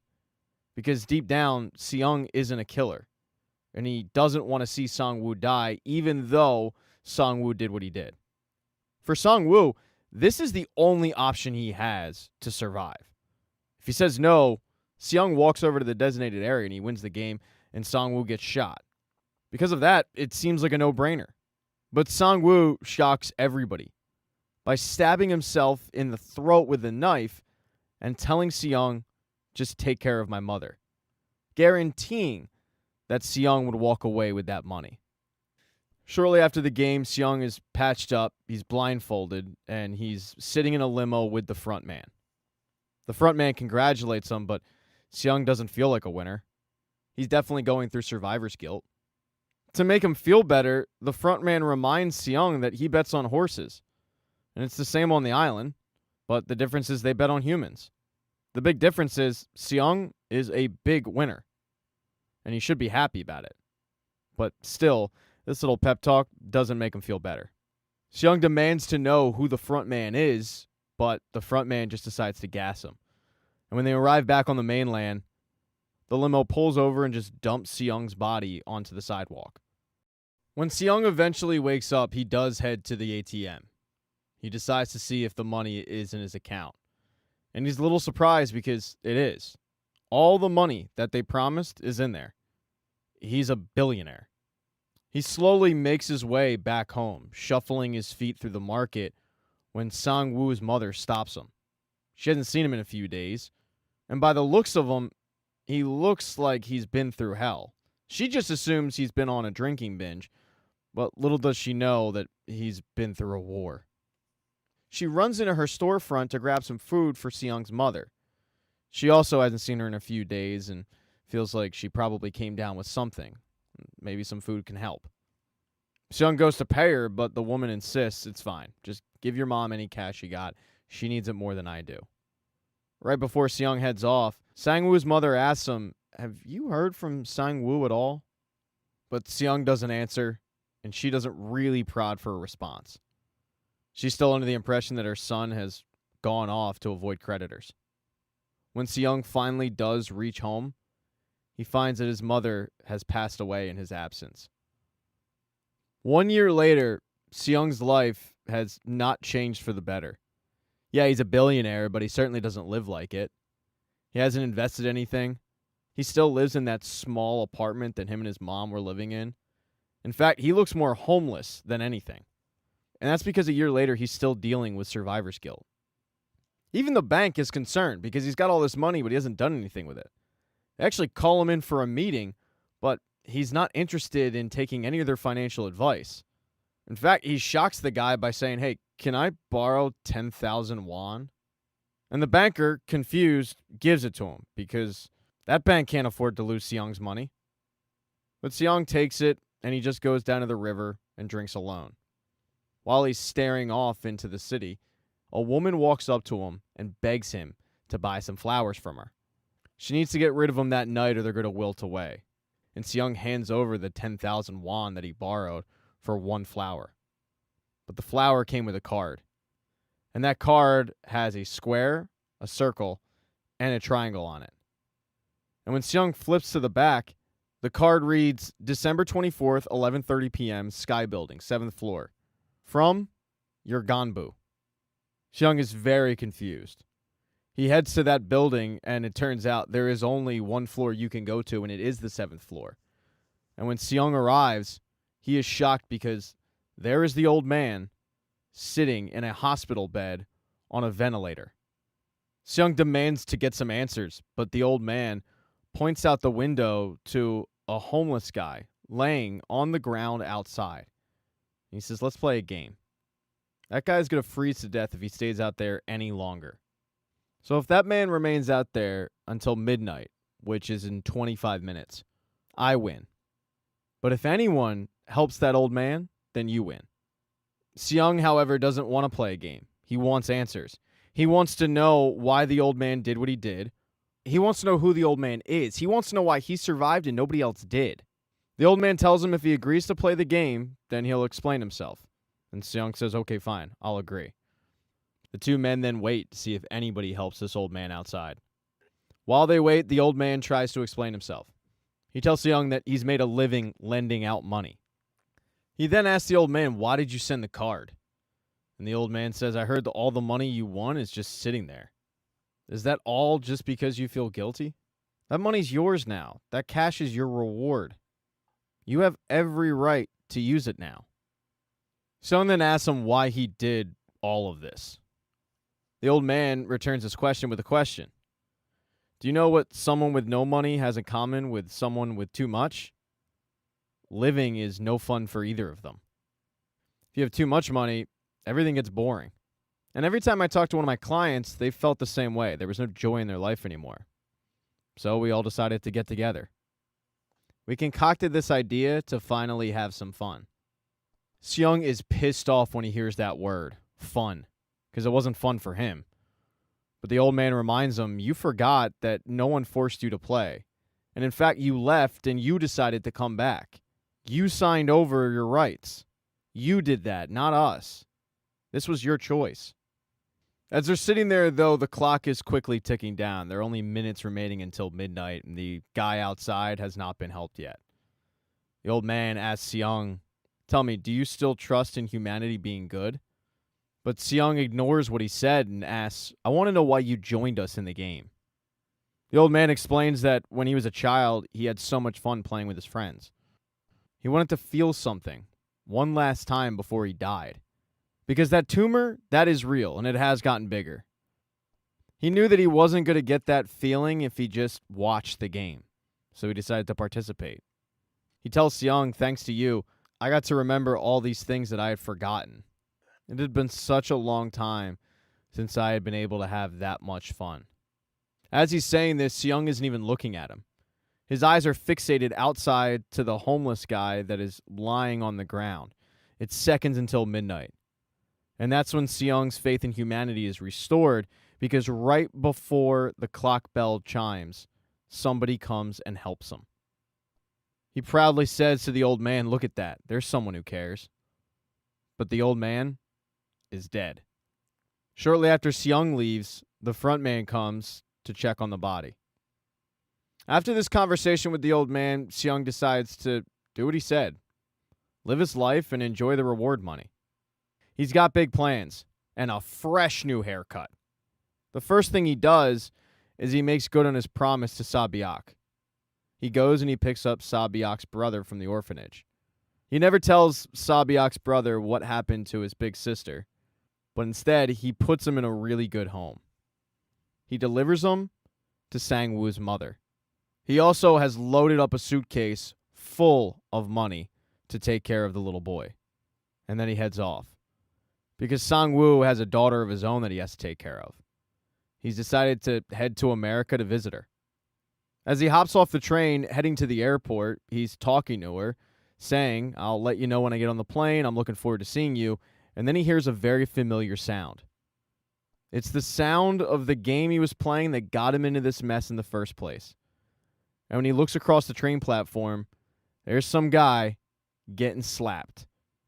Seung drops his stuff. He rushes over to the platform to catch the guy who is orchestrating the game, but it's too late. When he gets over there, the guy has hopped in the next train and taken off. Seung then turns to the guy who was playing and he grabs the card from him. He tells him, "You're not going." As he's sitting in the airport terminal, he's just staring at the card. And finally, right before he boards the plane, curiosity gets the best of him, so he decides to call the number. He gives his information just like he did the first time, only this time he has a message. He tells the person at the other end, "I am not a horse. I am a person. That's why I want to know who you people are." But that's when the front man jumps on the phone and says, "Player 456, don't get any absurd ideas. Just get on that plane. It's for your own good." But Seung hangs up and he doesn't get on the plane. Seung hangs up and turns around. And that is the end of Season 1 of Squid Games. Thank you so much for getting to this part of the recap. Please consider subscribing to the channel. Hit thumbs up if you like this. Smash that thumbs down button if you thought this recap sucked. If you did think it sucks, though, just hit the thumbs down button. You don't have to go to the comment section and make a nasty comment, because those, they make me feel bad, and I'm baby poop soft. Hey, I have merch. Go buy a t-shirt. Go buy a mug, Help me get over the poverty line. That'd be cool. But just know, I do appreciate you guys at least getting to this part of the recap. Now, Season 2 picks up right where Season 1 left off, with Jiyeon in the airport getting that phone call and deciding, you know what, I'm not getting on the airplane. I'm not going to be with my little girl. I'm going to go find these people and bring them down. He demands that the front man show himself, which of course the front man does not do. But once he hangs up and gets in a taxi cab, he realizes that there must be some way they're tracking him.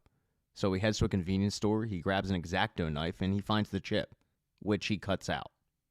He then goes looking for these people. But after 2 years, he still hasn't been able to locate them. And he's been searching. He's actually hired people, like Mr. Kim, the guy who he used to own money to. Now with his newfound wealth, he's been able to hire Mr. Kim and his entire team to comb the area, comb train stations, and look for this guy playing Dachi. One group, though, that he is not asking for help from is the police, where Jun-ho works. That's right, Jun-ho was rescued by a local fisherman, saved, brought to the hospital in a coma, but when he woke up, he realized he no longer wants to do that kind of police work. He'd rather be a traffic cop. And the way that he looks at it, it's much more concrete. You're either following the rules or you're not. His former police chief, though, thinks that he's wasting his time, and he meets with him to beg him to come back to major crimes, but Jun-ho isn't about to do that.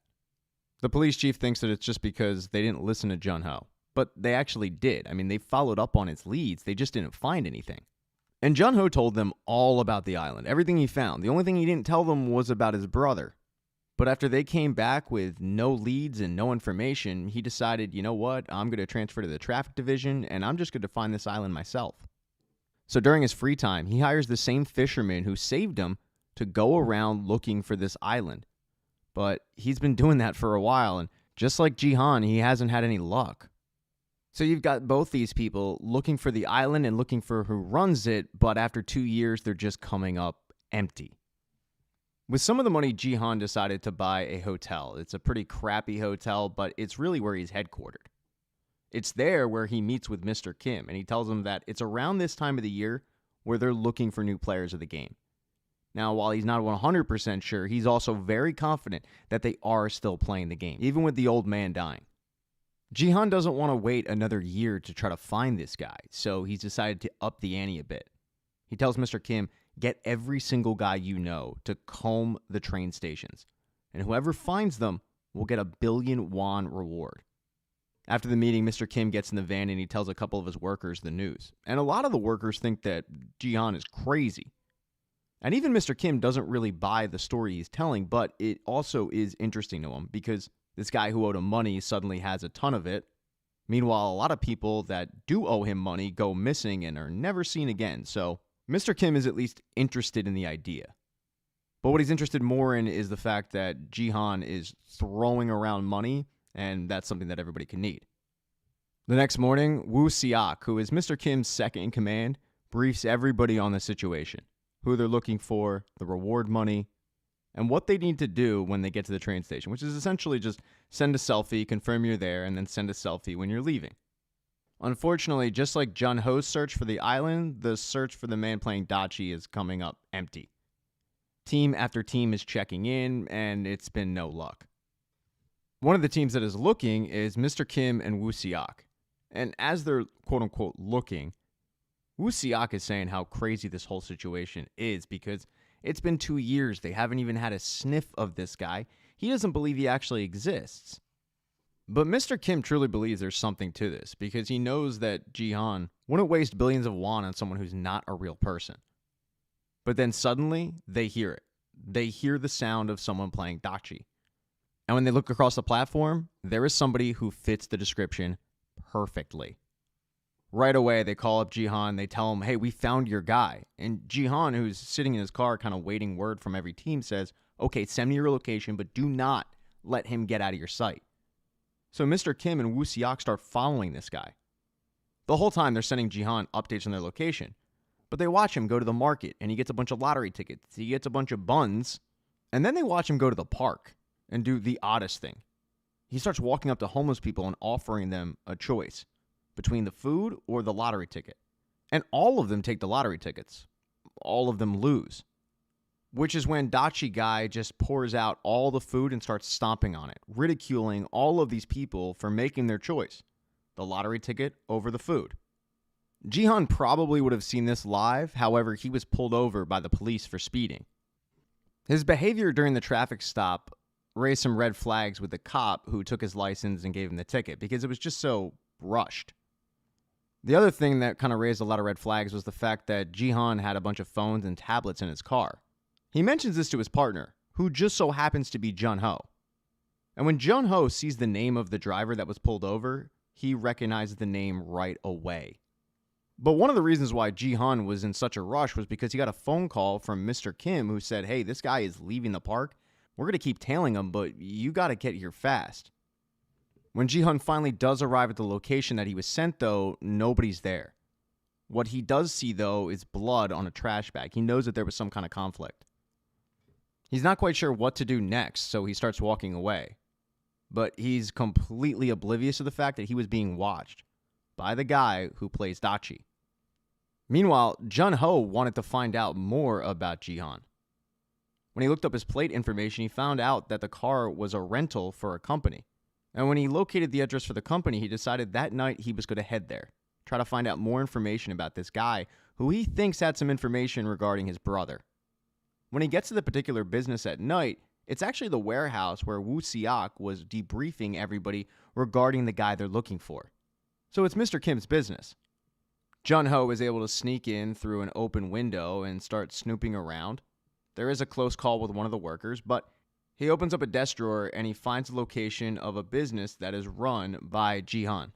It's the Pink Hotel. So that's going to be his next lead. But it's at the Pink Hotel where Woo Seok and Mr. Kim are being held by the man who plays Dachi. They're pretty beat up, they're gagged, they're tied up, and the Dachi man decides to have them play a game of rock, paper, scissors, with Russian roulette thrown in there for fun. Woo Siak and Mr. Kim go back and forth a little bit until finally Mr. Kim ends up losing. And the man who plays Dachi has no problem pulling the trigger and killing him, which shakes Woo Siak to his core because he was really close to Mr. Kim.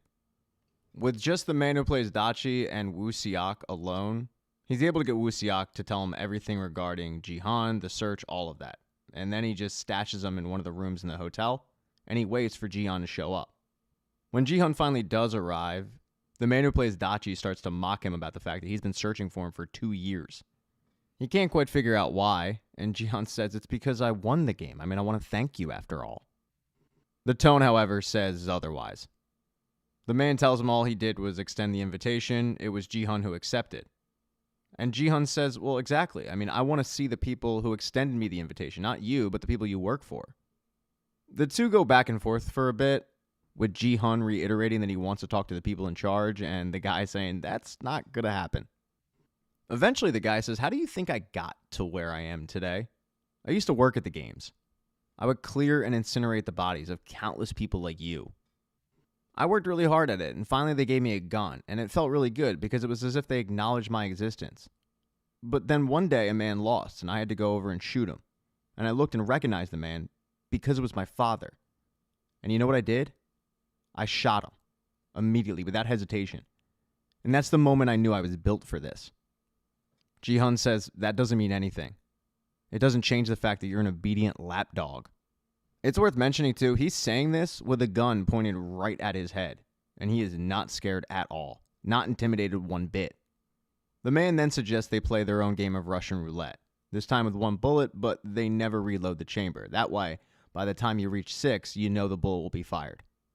They go back and forth after a while until it becomes apparent that they're getting down to the final 2 shots. Right before Jihan pulls the trigger, the man says, I bet you're thinking right now, I already have the gun. I mean, who cares what the rules are? I'm just going to aim and shoot this guy, killing him. Because if you want to meet the person you were talking about earlier, all you have to do is shoot me. The key is right here in my pocket. If you do, though, you have to admit one thing to me. You're trash. But Jihan doesn't take the bait. He pulls the trigger. It doesn't go off. And that means that there is 1 shot remaining, and that has the bullet in it. That's when Jihan starts giving the guy the same speech he just gave him moments earlier. How all he has to do is shoot Jihan. I mean, after all, it's obvious that the bullet is still remaining. But Jihan looks at him and says, if you do that, though, I need you to admit something. That you're nothing more than a worthless lapdog.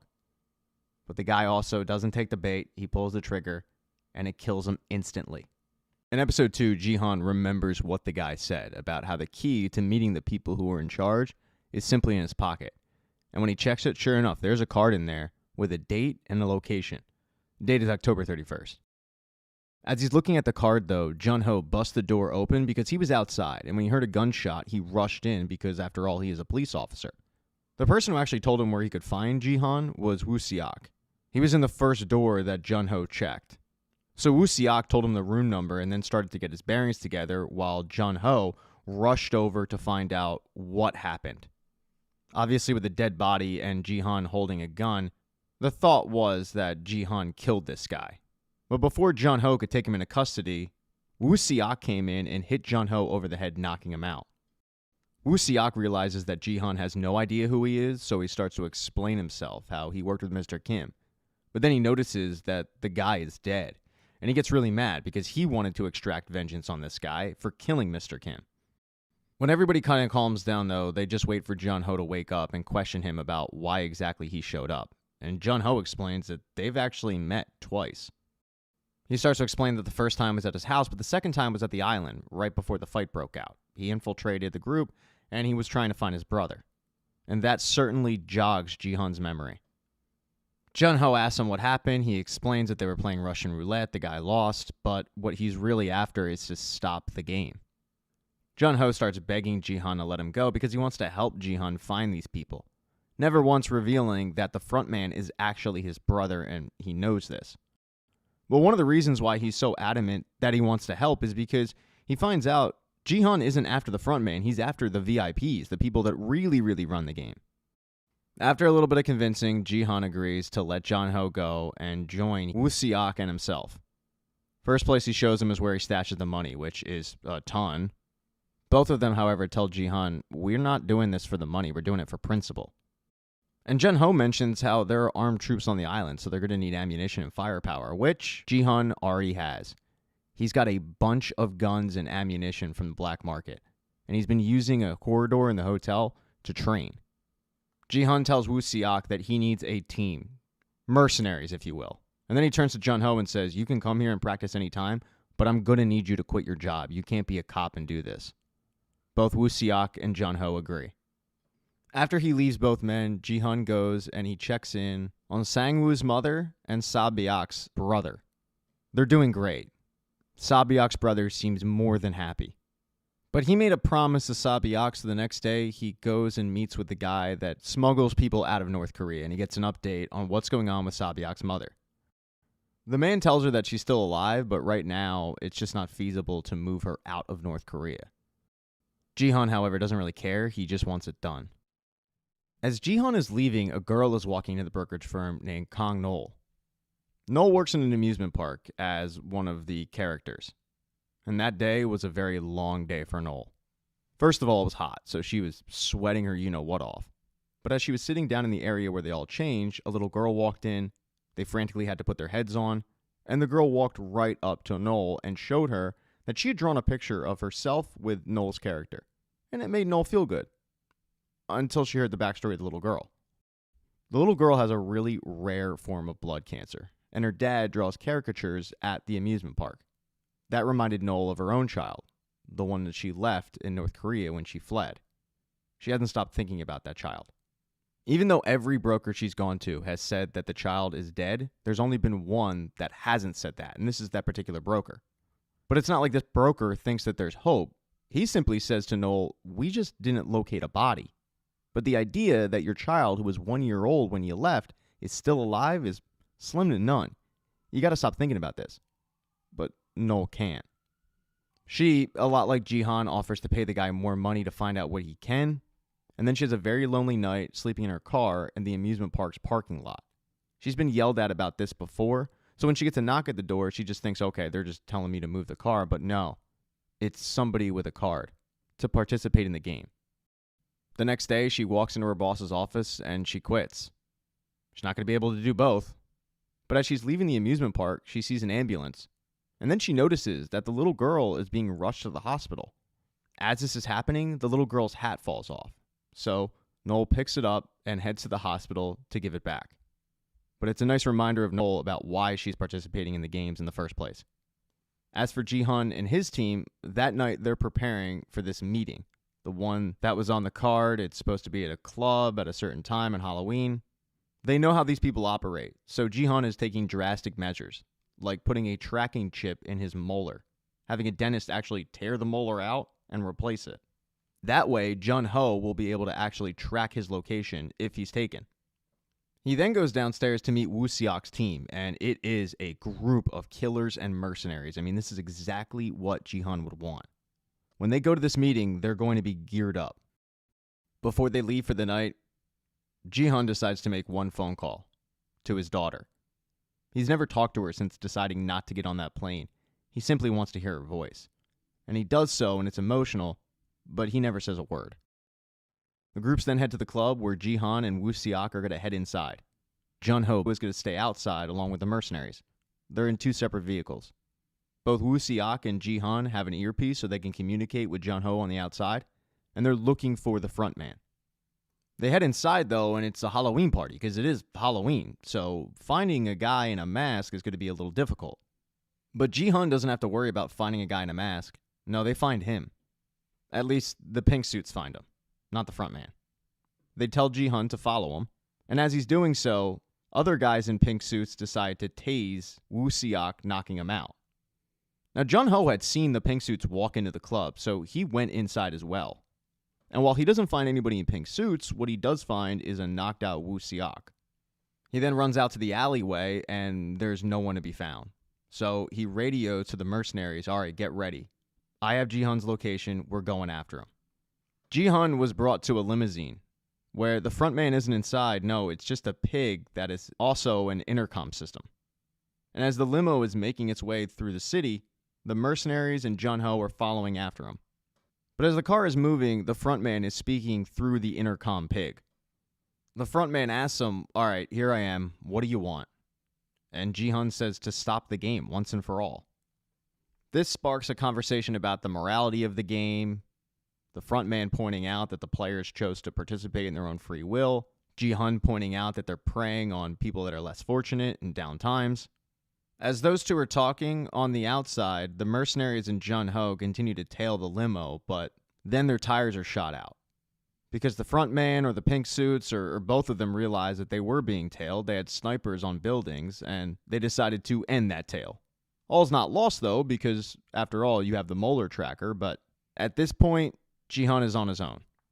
When they radio Ji-hun about this, he pulls out the gun and starts shooting the glass, trying to take out who's ever actually driving the thing, but it's bulletproof, so he's not going to do that. He needs to pivot. He decides to ask the intercom if he can play the game one more time. It's a little surprising to the front man because a few seconds ago, this guy was asking to stop the game. Now he wants to participate, but he's adamant. Knock me out. Take me to the game. Even though the front man knows that Ji-hun's mission is to get the horse owners to stop the race, he decides to do as he asks. He knocks him out, and he's going to take him to the game. But it turns out the front man was actually in the passenger seat the entire time. And it's also worth mentioning that Jun-ho was able to hear this whole conversation, so he knows where Ji-hun is headed. That means this year's Squid Game has one more contestant, Ji-hun. As for Noel, though, you find out that while she's participating in the game, she's not a contestant. No, she's one of the workers. And how she gets to the games is a lot more different. Noel goes to a semi-tractor trailer, she gets inside, she goes to her assigned locker, and she puts on the pink suit, ready to do the job that she was hired for. In episode 3, the next day, Jun-ho, Woo-seok, and a bunch of the mercenaries get on the same boat that Jun-ho has been using with the same captain. Now, with the tracker, at least they have an idea of where they're keeping Ji-hun. Or at least they thought. They follow the tracker to a remote island, and what they find is a fisherman who is literally just fishing. That's when they notice that the tracker is in his bait. The people that are in charge of the games must have figured out that Ji-hun had this. They removed it, they put it in bait, and then they gave it to this fisherman on the docks. He had no idea about any of it. So now, Jun-ho, Woo-seok, they're back at square one. As for Ji-hun, he wakes up the next day in the same barracks that he woke up in 3 years ago. All of the contestants are taking this all in, they're shocked, they're kind of confused, except for Ji-hun, since he's been here before. They then hear the music that signals that they need to go to the floor because they're about to be addressed by the pink man. And they all start making their way to the floor except for Ji-hun. He kind of stays back. He is, however, stopped by player 44, who gives him a Miss Cleo kind of speech and tells him he's got bad karma, but she can help with that. Ji-hun, however, isn't really interested in getting laid at the moment. He wants to find these people and bring them down. The pink men then come into the room and they thank everybody for agreeing to come. They start to explain that if they win all 6 games, they're going to receive a handsome reward, but then some of the people just start complaining about the outfits, the fact they don't have their cell phones. They also start inquiring about why the pink men are wearing masks, if it's just for fun. Then player 333 steps forward because he wants to know about the crypto market. He's got a ton of money invested in it. And that's when the pink men tell the entire room who he is. His name is Lee Myung-yi. He had a popular YouTube channel where he pimped out a crypto coin that he told everybody to buy and then it crashed. We're talking a combined 15.2 billion won, and then he just disappeared. They then start going around the room and telling everybody a few of the people and why they're there, how much money they owe. It's pretty embarrassing. You've got player 120, a woman named Cho Hyun-ju. She's a trans woman and she's got 330 million in debt. Then you've got player 230, a guy named Cho Seong-bong, who is a popular rapper named Thanos. He owes 1.19 billion won. A lot of it he lost in that crypto scheme. The worst of the group appears to be a guy in about his 60s, maybe 70s, named Jung Dae. He's player 100 and he owes 10 billion won. The pink man starts to explain that everybody in that room is in financial ruin. When they approached them about playing the game and they told them they'd pay them, they did that. And that should have garnered the trust. He then sways the entire room by showing them the piggy bank and telling them that the total prize money at the end could be 45.6 billion. But they're also offering a special option they've never offered before. at the end of every single game, the group can vote on whether or not they want to end the game. And if they do that, they will all split whatever money's in the pot. That's when Jihan finally speaks up, because this was a new wrinkle to the game that he wasn't expecting. He wants clarification that if they vote after the first game to leave, that they'll all get to split the money that's there. And the Pink Man says, yeah, that's exactly how it's going to work. Then there's a little bit of a commotion because two of the players recognize each other. They're mother and son. Player 149 is the mother, player 7 is the son. They're both wondering what the other person's doing there. And the mother is there to pay off her son's debt. The son is there to pay off his debt. Neither of them want the other there, but they're both staying. The Pink Man then get order restored. He tells everybody if they want to play, they just have to sign up. And then the lines start with everybody signing up to play, because nobody knows what's waiting for him. After Lee Myung-yi, player 333, signs his permission form, he gets approached by a few of the players, one of them being Thanos. He's pissed, because he looks at 333 as a big reason of why he's in this mess in the first place. He watches YouTube videos every day. He heard about this crypto coin, you gotta buy, and then he bought it and it tanked. He wants a little payback. But as Lee Myung-gi explains, dude, you invested at your own volition. I lost money too. Caveat emptor, man. Thanos almost ends up punching him in the face until player 124, a club promoter that remembers Thanos, stops him. They then all file into another room where everybody takes their picture and the front man's floor starts populating with the players. After doing this, all the players start making their way up the staircase to the first game, and this includes Jihan. But then he's stopped by someone who recognizes him. It's his best friend, Jung Bae, who's player 390. Jung Bae hasn't seen Jihan in 3 years. He found out his mother died from his wife. He can't believe that he's in the games. He's a little pissed that he had to find out from his wife and not his best friend. I mean, he did think they were close, but he also figures that he just disappeared because back in the day, he wouldn't lend him money. Jihan can't get into all the details, so he says, look, it's a long story, I'll get to it later. And then they start getting caught up. Turns out Jung Bae got divorced, but he doesn't really want to talk about it. He just says, when we get out of here, we'll catch up on some drinks. That's when Jihan grabs his friend and says, look, when this starts, stay behind me. Trust me. And of course, Jung Bae has no idea why he's acting like this, but he just says, yeah, okay, man, I'll do it, sure. All the players then file out to the arena, and it's the red light, green light arena, so Jihan knows it very well. Right before they get into the rules, Jihan decides to check his tracker and his molar. He pulls the tooth out and he realizes the tracker is gone. He's on his own. The cavalry is probably not coming. So he's going to have to maneuver these games and actually win them again.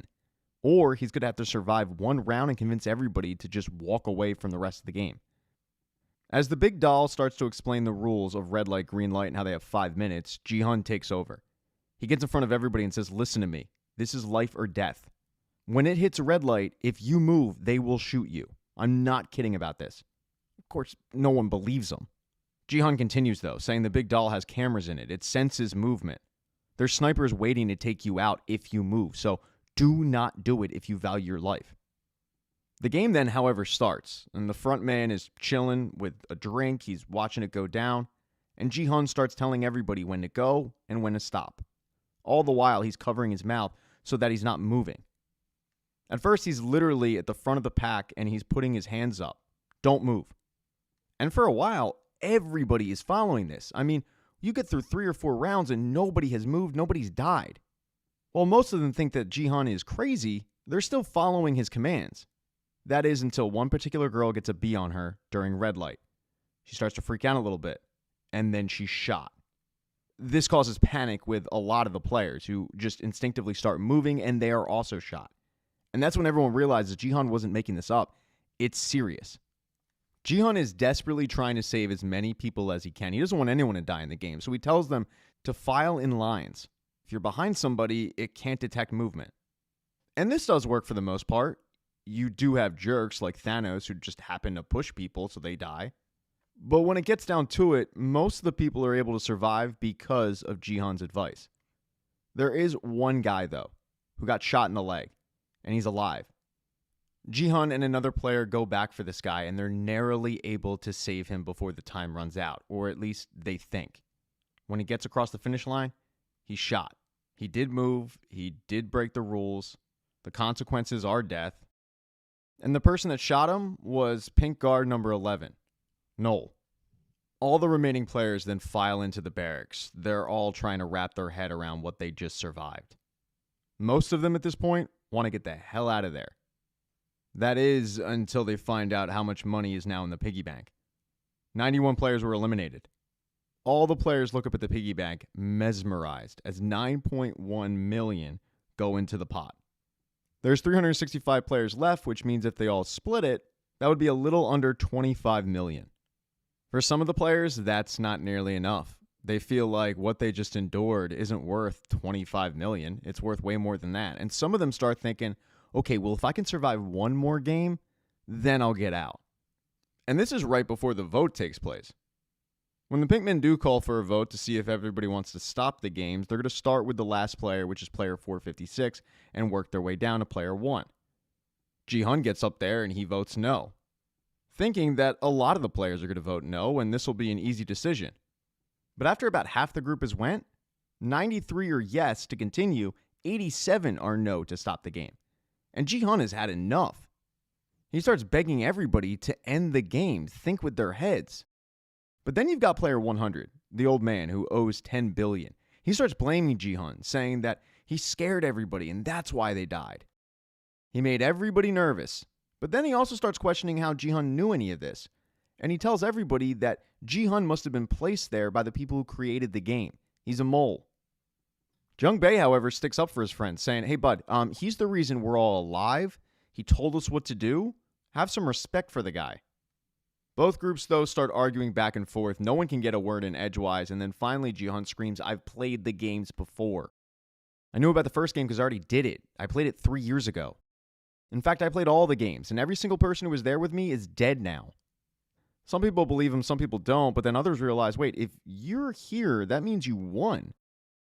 He says, yeah, but also, if you keep playing to the end, I guarantee that everybody in this room is going to end up like the players in my game, dead. Player 100, though, doesn't believe any of it. He doesn't believe that somebody who had 45 billion won would come back into the games. It doesn't make any sense. And then Thanos steps forward and says, well, if you did win this game before, it's good for us because it means you can give us tips on how to continue in the game. Unfortunately, as much as Ji-hun tries to talk reason into these people, they're just not hearing it. They're coming up with every excuse to continue playing the game. And then finally, the pink men say, we got to continue the vote, so everybody shut up and get in line. It turns out it comes down to the final vote, player 1. It's all knotted up, 182-182. Player 1 steps forward, he's getting pressured from both sides, and then he chooses to continue playing the game. But player 1 isn't any normal player. No. Player 1 is the front man. In episode 4, after the game, the pink men do their jobs by taking the bodies, incinerating them, but then also taking some of the bodies because they're going to take the organs out and sell them. There's just one problem. None of the bodies are good. The pink men are instructed to, quote-unquote, kill some of these players by shooting them in the knees, shooting them in the arms, things like that, so they can use their organs. But in this particular game, it seems like none of it happened. And the blame can be traced back to number 11. When the man in charge of the pink men gets word that it was likely number 11 who caused this, he wants to meet with her immediately. When Noel walks into the room, you find out that these two have a history. 7 years ago, he visited her in the hospital after hearing about her story. She took out an entire team of North Koreans who were after her with just one simple rifle, and she survived the demarcation zone. He was floored by this, so he decided to give her another chance at life by offering her a chance to participate in the games. He also told her when she started not to get in the way, i.e. not to confirm kills, but she's doing it anyway. And he says, if you're worried about the boss finding out, it's not going to happen. I mean, before we had a player doing this, now we actually have a confirmed doctor, so... And she cuts him off and says, that's not my issue.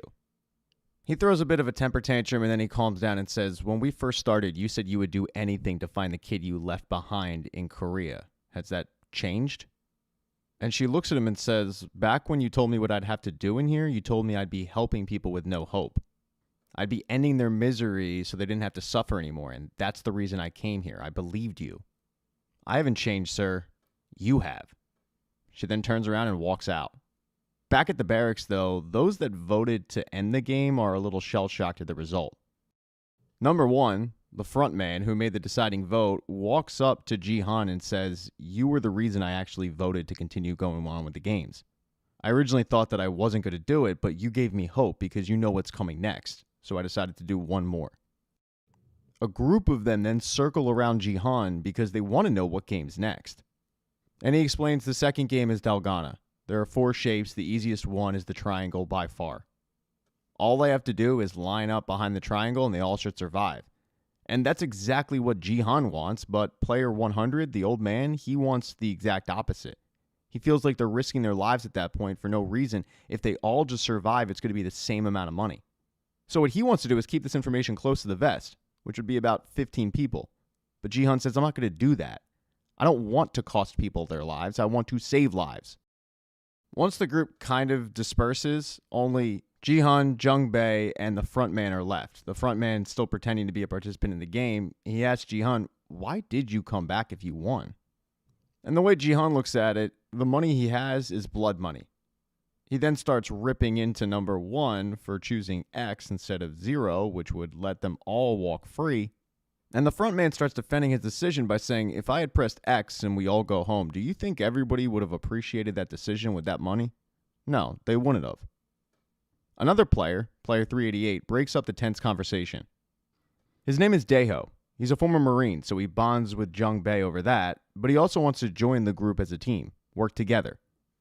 While those 4 are discussing how they're going to work together and get through the games, you've got Thanos and his lackey still trying to bully player 333, Lee, after what he did with the crypto scheme.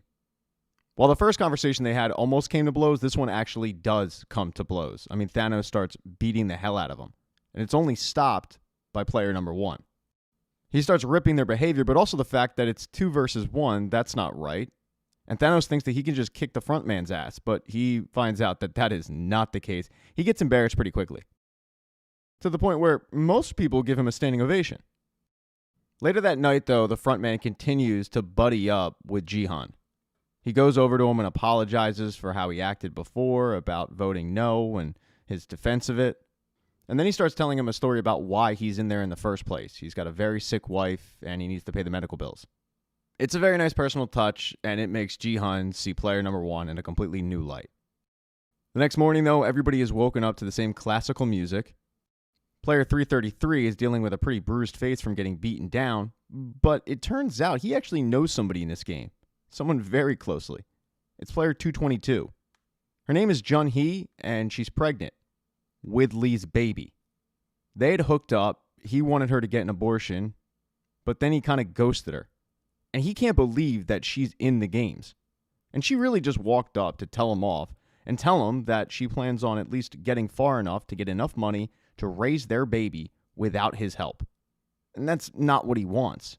He feels bad enough to begin with, and he wants to help her out, especially with the fact that she is in this game, a deadly situation, carrying their child. But she doesn't want his help. No, she wants nothing to do with him. She then walks off because all the players need to get ready for that day's competition. They all assume it is going to be the game where you have to lick the honeycomb. Everybody's going to pick triangle. But when they get into the arena, it is not that at all. It's a completely new game, one that Jihan has never seen before. It's a relay race. Everybody needs to break off into teams of 5. They're then going to be shackled together at the ankles, so they have to work as a team walking. One by one, they're going to go through this relay. Each member of the team has to complete a different game, a child's game. But they have to complete it in 5 minutes. And if they don't complete it, well, we all know what happens. Now, initially, when they get into the arena and it's not the honeycomb game, a few of the people start ripping into Jihan, but he's just as confused as everybody else. They then, though, need to start picking up teams. Jihan's team is pretty much already set. You've got Jihan, you've got Junbei, you've got Daeho, and of course you've got the front man, but they need one more. They decide to adopt Jun-hee, player 222, the pregnant woman.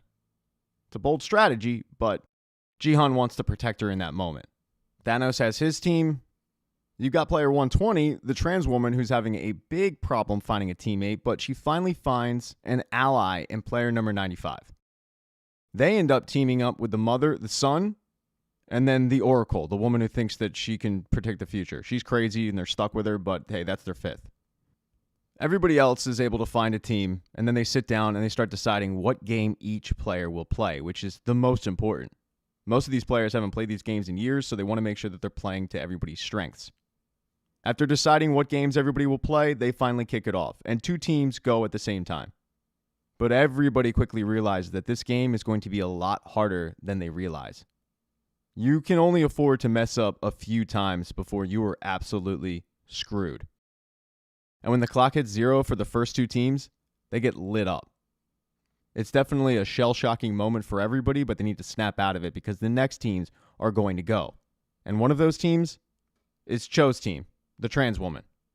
In episode 5, Cho's team learned from the first team that went, the mistakes that they made, and it helped them out tremendously. One of the tactics that they used was if they threw the stone and they didn't hit the target, as a team they would quickly go to pick it up, but they wouldn't as a team turn around. They would just simply walk backwards. That saved a lot of time. This isn't to say that Cho's team had an easy go of it. The Oracle, for example, got really hung up on spinning top. She just couldn't get it. And Cho literally had to slap her and remind her, you need to finish this or we're going to die. And it worked. Cho's team was the first one to finish it. They celebrated, but they weren't the only ones celebrating. Everybody celebrated. Because if Cho's team could do it, that meant that this task was possible to finish. And one by one, more teams started having success finishing the task. That doesn't mean that some teams didn't die, but each team seemed to learn a little something from the team that went previously. One of the last teams to go was Jihan's. Now, they started off like gangbusters. They were just breezing through this thing until it came to spinning top. Spinning top was supposed to be the front man's game. And it's not like he was trying to throw the game, but he just couldn't get it. Unlike Cho, Jihan and his team decided to do a little positive reinforcement, reminding him that he's got it, and he was able to do it. This, however, didn't leave a lot of time to complete the final task, which was Jihan's task. Essentially, it was to throw an item up in the air, kick it 5 times, and keep it in the air. They would have failed this task if it wasn't actually for the front man, because Jihan kicked it a little too far the 5th time, and the front man, with his foot connected to Jihan, lunged forward. It hit Jihan's foot, and they passed. They survived. They returned into the barracks where most of the teams have stuck together at this point. Thanos' team seems way toxic, for the record. But Cho's team, though, they get along really well. The old woman, though, as only an old woman can, ends up asking Cho about transitioning and the surgeries and whatnot. And Cho admits that there are a few surgeries she hasn't gotten done yet to be fully a woman. Jihan's team arrives back, and they start going around exchanging their actual names because they haven't done this yet. The front man tells the group that his name is Oh Young-il, but then he makes a mistake because he says to Gion, what's your full name? I only know you as Gion. And Gion kind of looks at him puzzled and says, how exactly do you know my name? But the front man thinks fast. He tells him that he overheard Jung Bae refer to him as that name, and that's why. And Gion appears to buy this story. While everybody kind of awaits the news of how many players died and how much money the pot went up, the Pink Man continue to go about their business, but number 11 gets a visit from 2 coworkers who were not happy with her. Just like she told her boss, she wasn't going to stop confirming the kills. But these 2 guys, they're going to make her understand that she is going to stop doing this or she's going to die. They trap her in a room, they pin her down, they threaten to cut off her fingers if she doesn't stop. And they make it very clear that she is not going to last very long unless she, quote-unquote, plays ball. Some other Pink Men, though, go to address the players, where they tell them there are 255 players remaining, which means 20.1 billion won, which results in every player getting a little less than 79 million won each. While this seems like a lot of money, some players are pissed off and they still don't think that this is enough money to walk away from the game. Then you got other players, like the old woman, who is convinced that this will be the time where everybody comes to their senses and walks away. She goes so far as to invite her entire team over for a kimchi dinner, and that includes Cho. And while Cho accepts the invite, it becomes obvious to player 95 that Cho might be wavering on the whole walking away thing. There's also wavering going on with Gyeon's team. Gyeon can kind of sense this, so he promises everybody that he will help them out once they're out of this place. After all, he did win the games. The vote then kicks off and player 1 begins. The front man does exactly as he said. He votes no. End the game. As the vote continues, it looks like Gyeon's speech to his team did work because they're all voting to end the game. until Jung Bae gets up. He votes to continue, and that's when the whole dissension starts. But then the dissension starts with other teams, like the Sun. Initially, he voted to end the games after round 1. He votes to continue the games, which is against his mother's wishes. And since she was wavering, player 120 decides to do the exact same thing, continue the games, which comes as a big surprise to her team. After about 60 votes, Gion once again goes to make an impassioned speech, but the front man actually cuts him off. He's the one who makes the speech, begging these people to come to their senses, end the game, think about the future, think about the risk. But all anybody's thinking about is getting more and more money and justifying staying in the game as opposed to leaving it. It gets to the point where, thanks to player 100, you've got a very loud one more game speech going on. And at that point, Gihan kind of knows the chances of ending the game just went right out the window. While the first vote was very close, going down to the final vote, this vote is not. This vote is very lopsided. And the voters vote to keep going. After the players get their food, the old woman goes up to her son and she starts yelling at him for his decision to keep playing the game. And that's when he's forced to admit that he actually owes way more money than he previously let on. And even if they combine both their shares walking away, it wouldn't be enough. That's the reason he decided to keep going. Jung Bae has a similar conversation with his team. He borrowed way more money and he thinks that if he goes through one more game, he can pay off his debts because right now, the debt collectors are not only coming after him, they're coming after his wife and kid. Gion, however, doesn't really care. I mean, he did just promise these people he would help them out, and he just got betrayed. But Jung Bae reminds him, I'm not the only one who did this, man. It was pretty lopsided. That's when player 388 backs up his fellow Marine, and he says, I actually thought about continuing the game myself, even though I voted no. It's okay.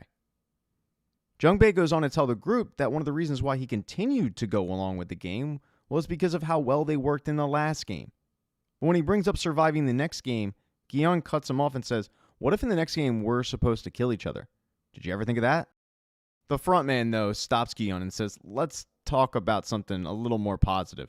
Let's just eat our food and get in the right mindset. And they end up giving a lot of their food to the pregnant girl. The final person that's dealing with betraying their team is Cho. The old woman comes to her and says, why? Well, why did you do it? And player 120 goes on to explain that when she decided to become a woman, her whole life changed. People started treating her differently. If she gets through one more game, it'll not only pay for the surgeries that she needs, but it'll also pay for an entire new life in Thailand. And then you've got the teams that voted yes that are going to bully the folks that voted to end the game, like Thanos' team. They voted to continue the game. And they'll use any opportunity they can to bully player 333. They decide to meet him up in the bathroom. They start giving him crap. They start trying to fight him, but it's broken up when Jung Bae and the front man walk into the bathroom and see what's going on. Thanos, not wanting a repeat episode of the other day, just stops. When the front man and Jung Bae get back to the barracks from the bathroom, Ji-hun warns them that they need to prepare for that night's attack. It was after the second game where they shut the lights off and they let everybody kill each other. He wants to avoid that, so he's taking proper preparations. It's in the middle of the night, though, when the old woman wakes up because she has to go to the bathroom, and her son is really concerned about her taking that trip alone. The old woman, though, came prepared. She snuck in a very, very small knife using a hair instrument. So if anybody comes looking to kill Granny, they're getting shanked. The old woman, though, isn't going to have to worry about it because she's got a little group going with her.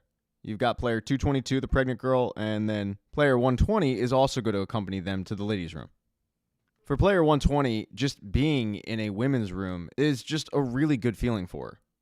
When player 222 goes into the bathroom, though, the old woman tells her, if you need anything at all, let me know. Because the old woman was actually the first one to discover that player 222 was pregnant. She was hiding it pretty well. After a little bit, though, the old woman notices that the girl is still in the bathroom. She thinks that something's wrong with her, that maybe she went into labor, but the girl admits, no, I'm just scared, and she starts crying in the old woman's arms. Now, on the outside of the barracks, Jung Bae ends up apologizing to Gion for continuing on with the games, and Gion says, I know it wasn't just your fault. It's fine. They then start doing a little bit of a trip down memory lane, but that kicks off an argument between the two on who's to blame for the divorce of Jung Bae. And Jung Bae is only doing this fight to try to get his old friend out again. Because since he's entered this place, the Guion that's in front of him isn't the Guion that he was friends with. He doesn't recognize this dude. This dude's changed. But while accusing Guion of being the reason why he ended up getting a divorce in the first place, he finally sees his old friend again for a second, and they laugh about it. They agree that one more game, and then they're out. They then try to go to bed with everybody taking a shift, but no attack happens that night. Everybody just wakes up to classical music and they get ready for the next game. But because of what happened last time, Guion has no idea what to expect. And sure enough, when he gets in the arena, it is a game he's never played before.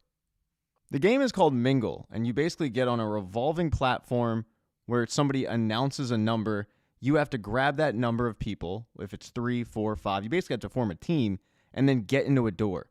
So it's kind of like musical chairs in a way, with a time limit. If the number is 5, Guion's team is good, but if it's more than that, that's going to be a problem. They're going to need to find one more. If it's less, they could just break up into groups. But this isn't going to be easy. Everybody knows that. They all do agree, though, to stick with the plan. Play as a team. Stick together. Then they get on the platform, and the game begins. In episode 6, the game kicks off, and it is really, really stressful because every single round that goes by, the number of teammates you need changes. Because of this, you either have teams that are having to split up or you have teams that are having to downsize. But you also have people that are literally just grabbing folks and dragging them into rooms, hoping that that's enough people to survive to the next round. This game, of course, comes at a casualty. In round 4, for example, player 120 is filing a bunch of her teammates into the room, and that includes her friend, player 95. But then she notices her friend isn't in the room. Her friend fell down trying to get to the room. And when player 120 goes out to grab her friend, she is pushed back into the room by player 333, and he closed the door, locking player 95 out.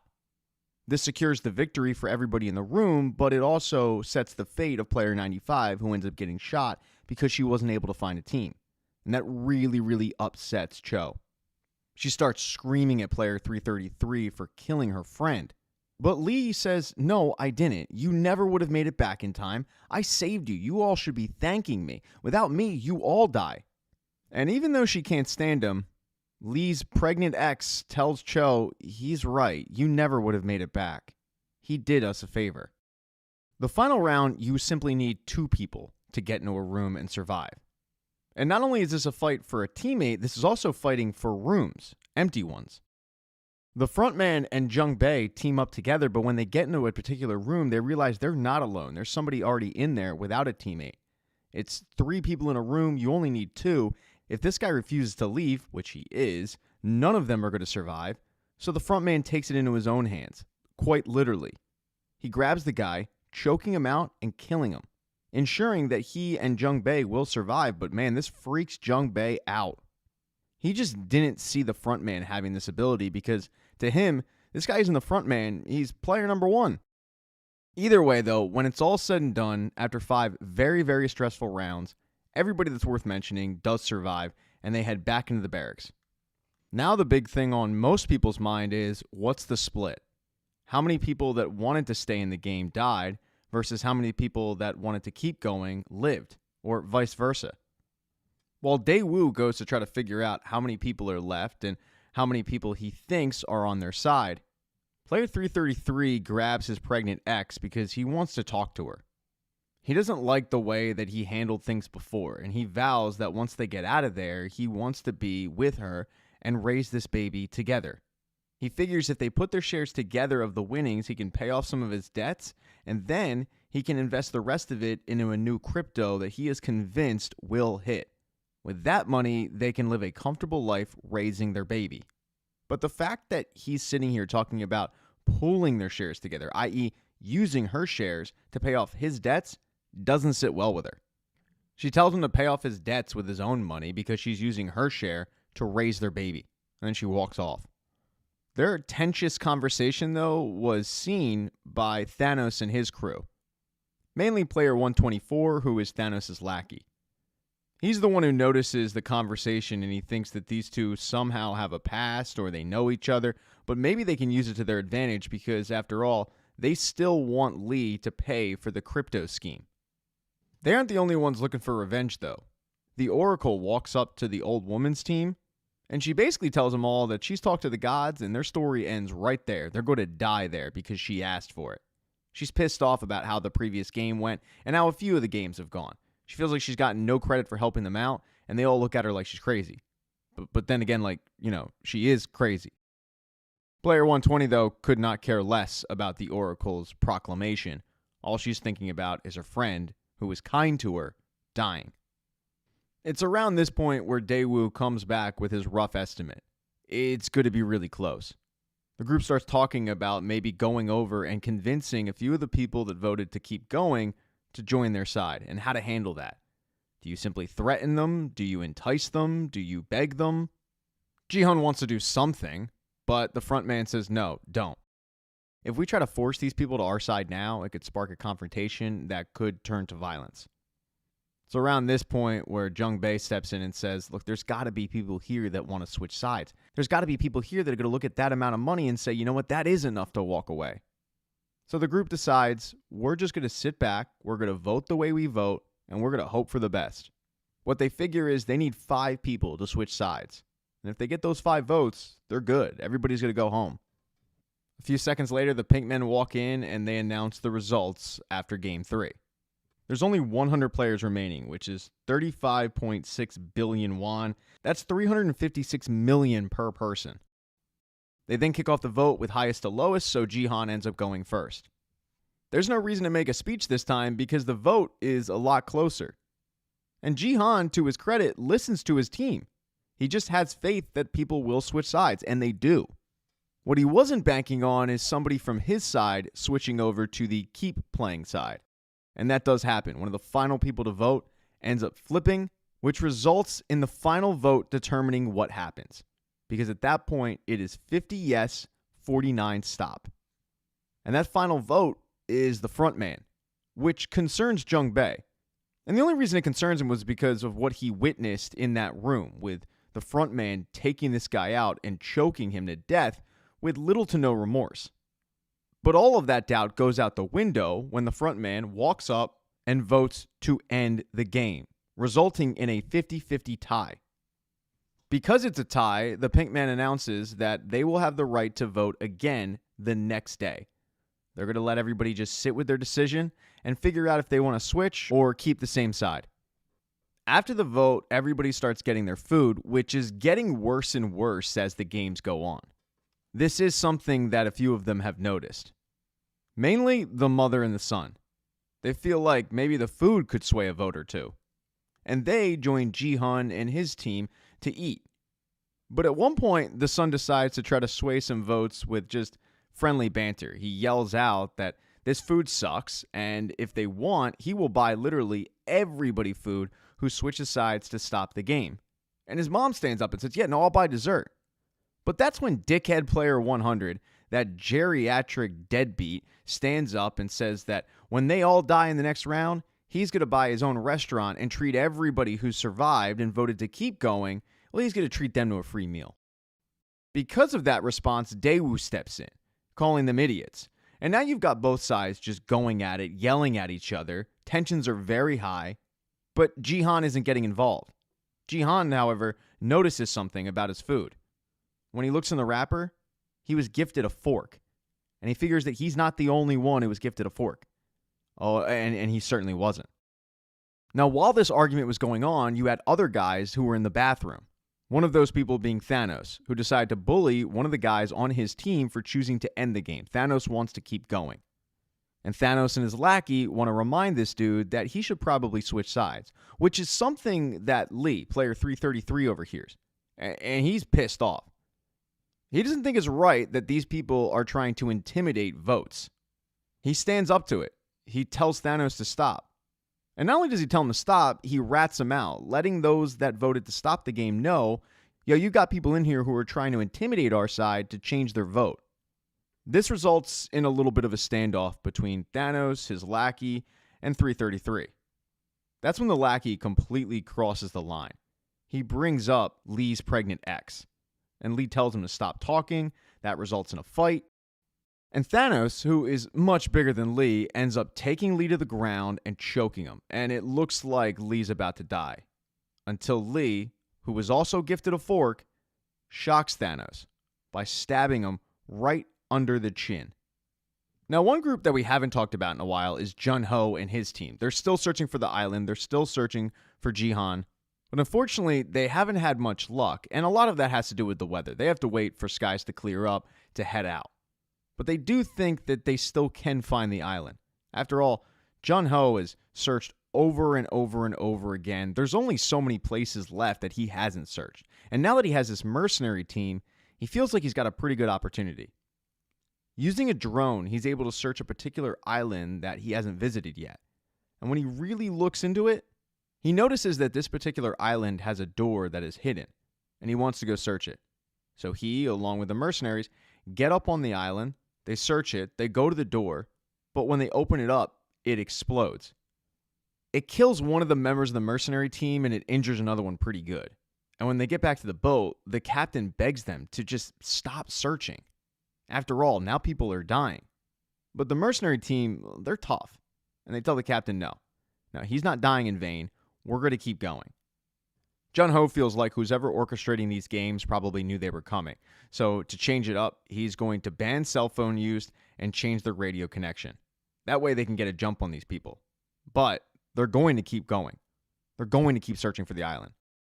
And then finally, in the season finale, as the war in the bathroom rages on, outside in the barracks, the people are being alerted to the fact that there is killing going on because you have the intercom system saying, player 452, player 339, player 72 have all been eliminated.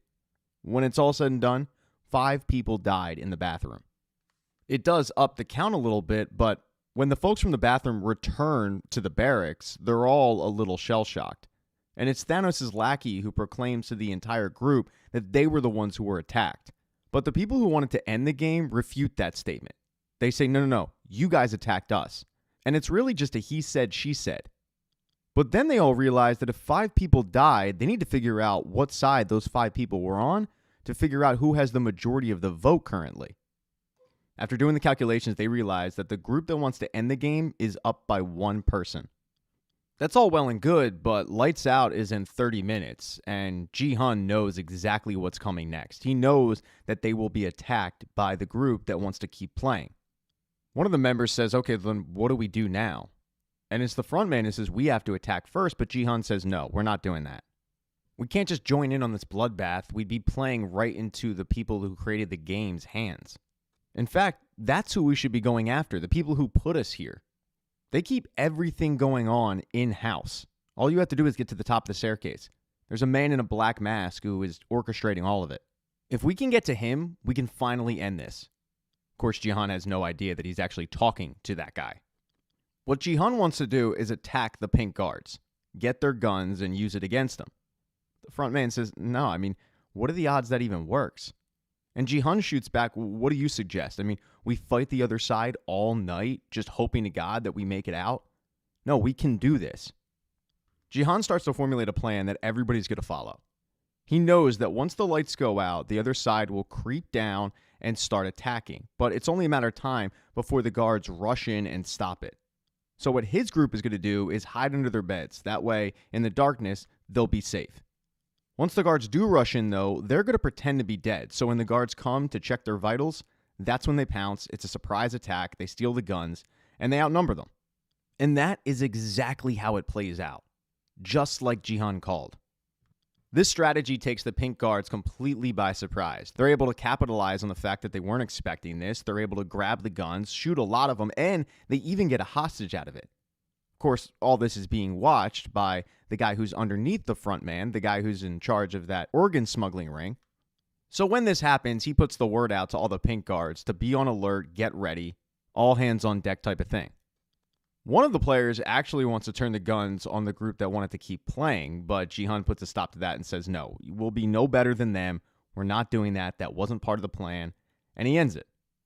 When cooler heads prevail, he, along with his team that have the guns, make an announcement to the entire barracks that they're going after the people who put them there, the people who are orchestrating the game. That way they can put a stop to it. Since they're holding guns, surprisingly, player 100, that geriatric douchebag, has nothing to say. Ji-hun makes a plea to everybody that if you've used a gun before and you're willing to fight, step forward to help them out. And a few of them do. It's then player 120 who gets up in front of the group and she shows everybody how to unload a clip because it turns out she was a colonel in the special forces. She was kicked out of the military because she went trans, but she's a stone cold killer. The group then gears up, they all make sure they have enough ammo, and using the hostage, they start making their way up the staircase. It's not too far up though that they are attacked, but because they have so many of them, they're able to kill the few pink guards that made it down without any casualties. Not only that, they're being very smart about this. Every time they pass a security camera, they're shooting it out. So the guy who's underneath the front man, at this point, since I haven't given him a name, I'll just call him Square Mask. You know, it's always good to give a guy a name in the season finale. That's on me. Hit thumbs down for that. But anyway, Square Mask is having a tough time seeing what's going on. He's really just hearing it. And with the group making their way farther up the staircase, he really needs all hands on deck. But luckily, he does have a lot of pink guards at his disposal, and they're able to pin the group down in one of the areas. You've got a firefight going on between Ji-hun's team and the pink guards. Ji-hun decides in that moment that he's going to go look for the control room entrance, and maybe he can put a stop to it by himself, but he's going to bring Junbei along with him. That pretty much leaves everybody else continuing on in the firefight. And Junbei and Ji-hun do make it up to the staircase. They're making good headway, and they're radioing back to the front man to let him know what's going on. But Ji-hun wasn't as savvy as player 120. Ji-hun wasn't shooting out the security camera footage, so Square Mask is able to see what's going on, and he sends more guys to protect the staircase at all costs. That causes Ji-hun and Junbei to get pinned down. And the longer the firefight goes outside, it favors the pink guards because they just have more of them, and they have more ammunition. And quickly, everybody that's playing the game that's trying to fight back is quickly running out of bullets. Eventually, Junbei radios back to the front man and says, "We need ammo, we need some backup." And the front man says, "Yeah, we're having trouble too. We're running out of ammo." Ji-hun tells him, "Hey, there's ammo in the pockets of the dead pink guard, so grab that." And that's a little bit of a game changer. The front man, along with two other guys, agrees to go help Junbei and Ji-hun, while Daewoo says, "I'll go get the ammo from all the dead guards that I can find." The problem is, Daewoo's a little shell-shocked. Even though he was a Marine, it appears like he's going through PTSD. He's yet to fire his weapon. He's kind of hiding, covering his ears. So while he is able to find a bunch of ammunition, and he runs back to the barracks and he finds more ammunition there, when he heads back to the game, he gets radioed by player 120 asking, "Where the hell are you? We need ammunition." Daewoo doesn't answer. He drops the walkie-talkie, and he heads back inside the barracks, and he hides. Player 120, realizing that her group is about to get descended upon by the pink guards because they have run out of ammo, decides to run back and try to find Daewoo, but more importantly, try to find that ammo. When she arrives back in the barracks, she starts yelling, "Has anybody seen Daewoo?" And the group says, "Yeah, he's over in the corner. He's shook." Player 120 feels for Daewoo in that moment. She wants to help him out, but more importantly, she knows that she needs to get the ammunition back to her team. But when she goes to head back out to the staircase, pink guards have shown up, and there are a lot of them. And it's 1 versus probably 7. Because she was special forces, she's about to fight them off, but it's the old woman who stops her and says, Don't do this. It's not going to end well." And she stands down. It's around this time where the front man has reached Ji-hun and Junbei. He tells Ji-hun that he's going to look for the staircase on the other side. Maybe he can sneak up on these people and kill the guards. That way they can all make their way up the staircase to the control room, put a stop to it. Of course, he's got ulterior motives. Junbei and Ji-hun, meanwhile, will just distract the guards, keep them entertained, and hopefully Player 1 and his team will do as they say. But that doesn't happen. Player 1 sends the 2 guys who came along with him up the staircase, and then he shoots them.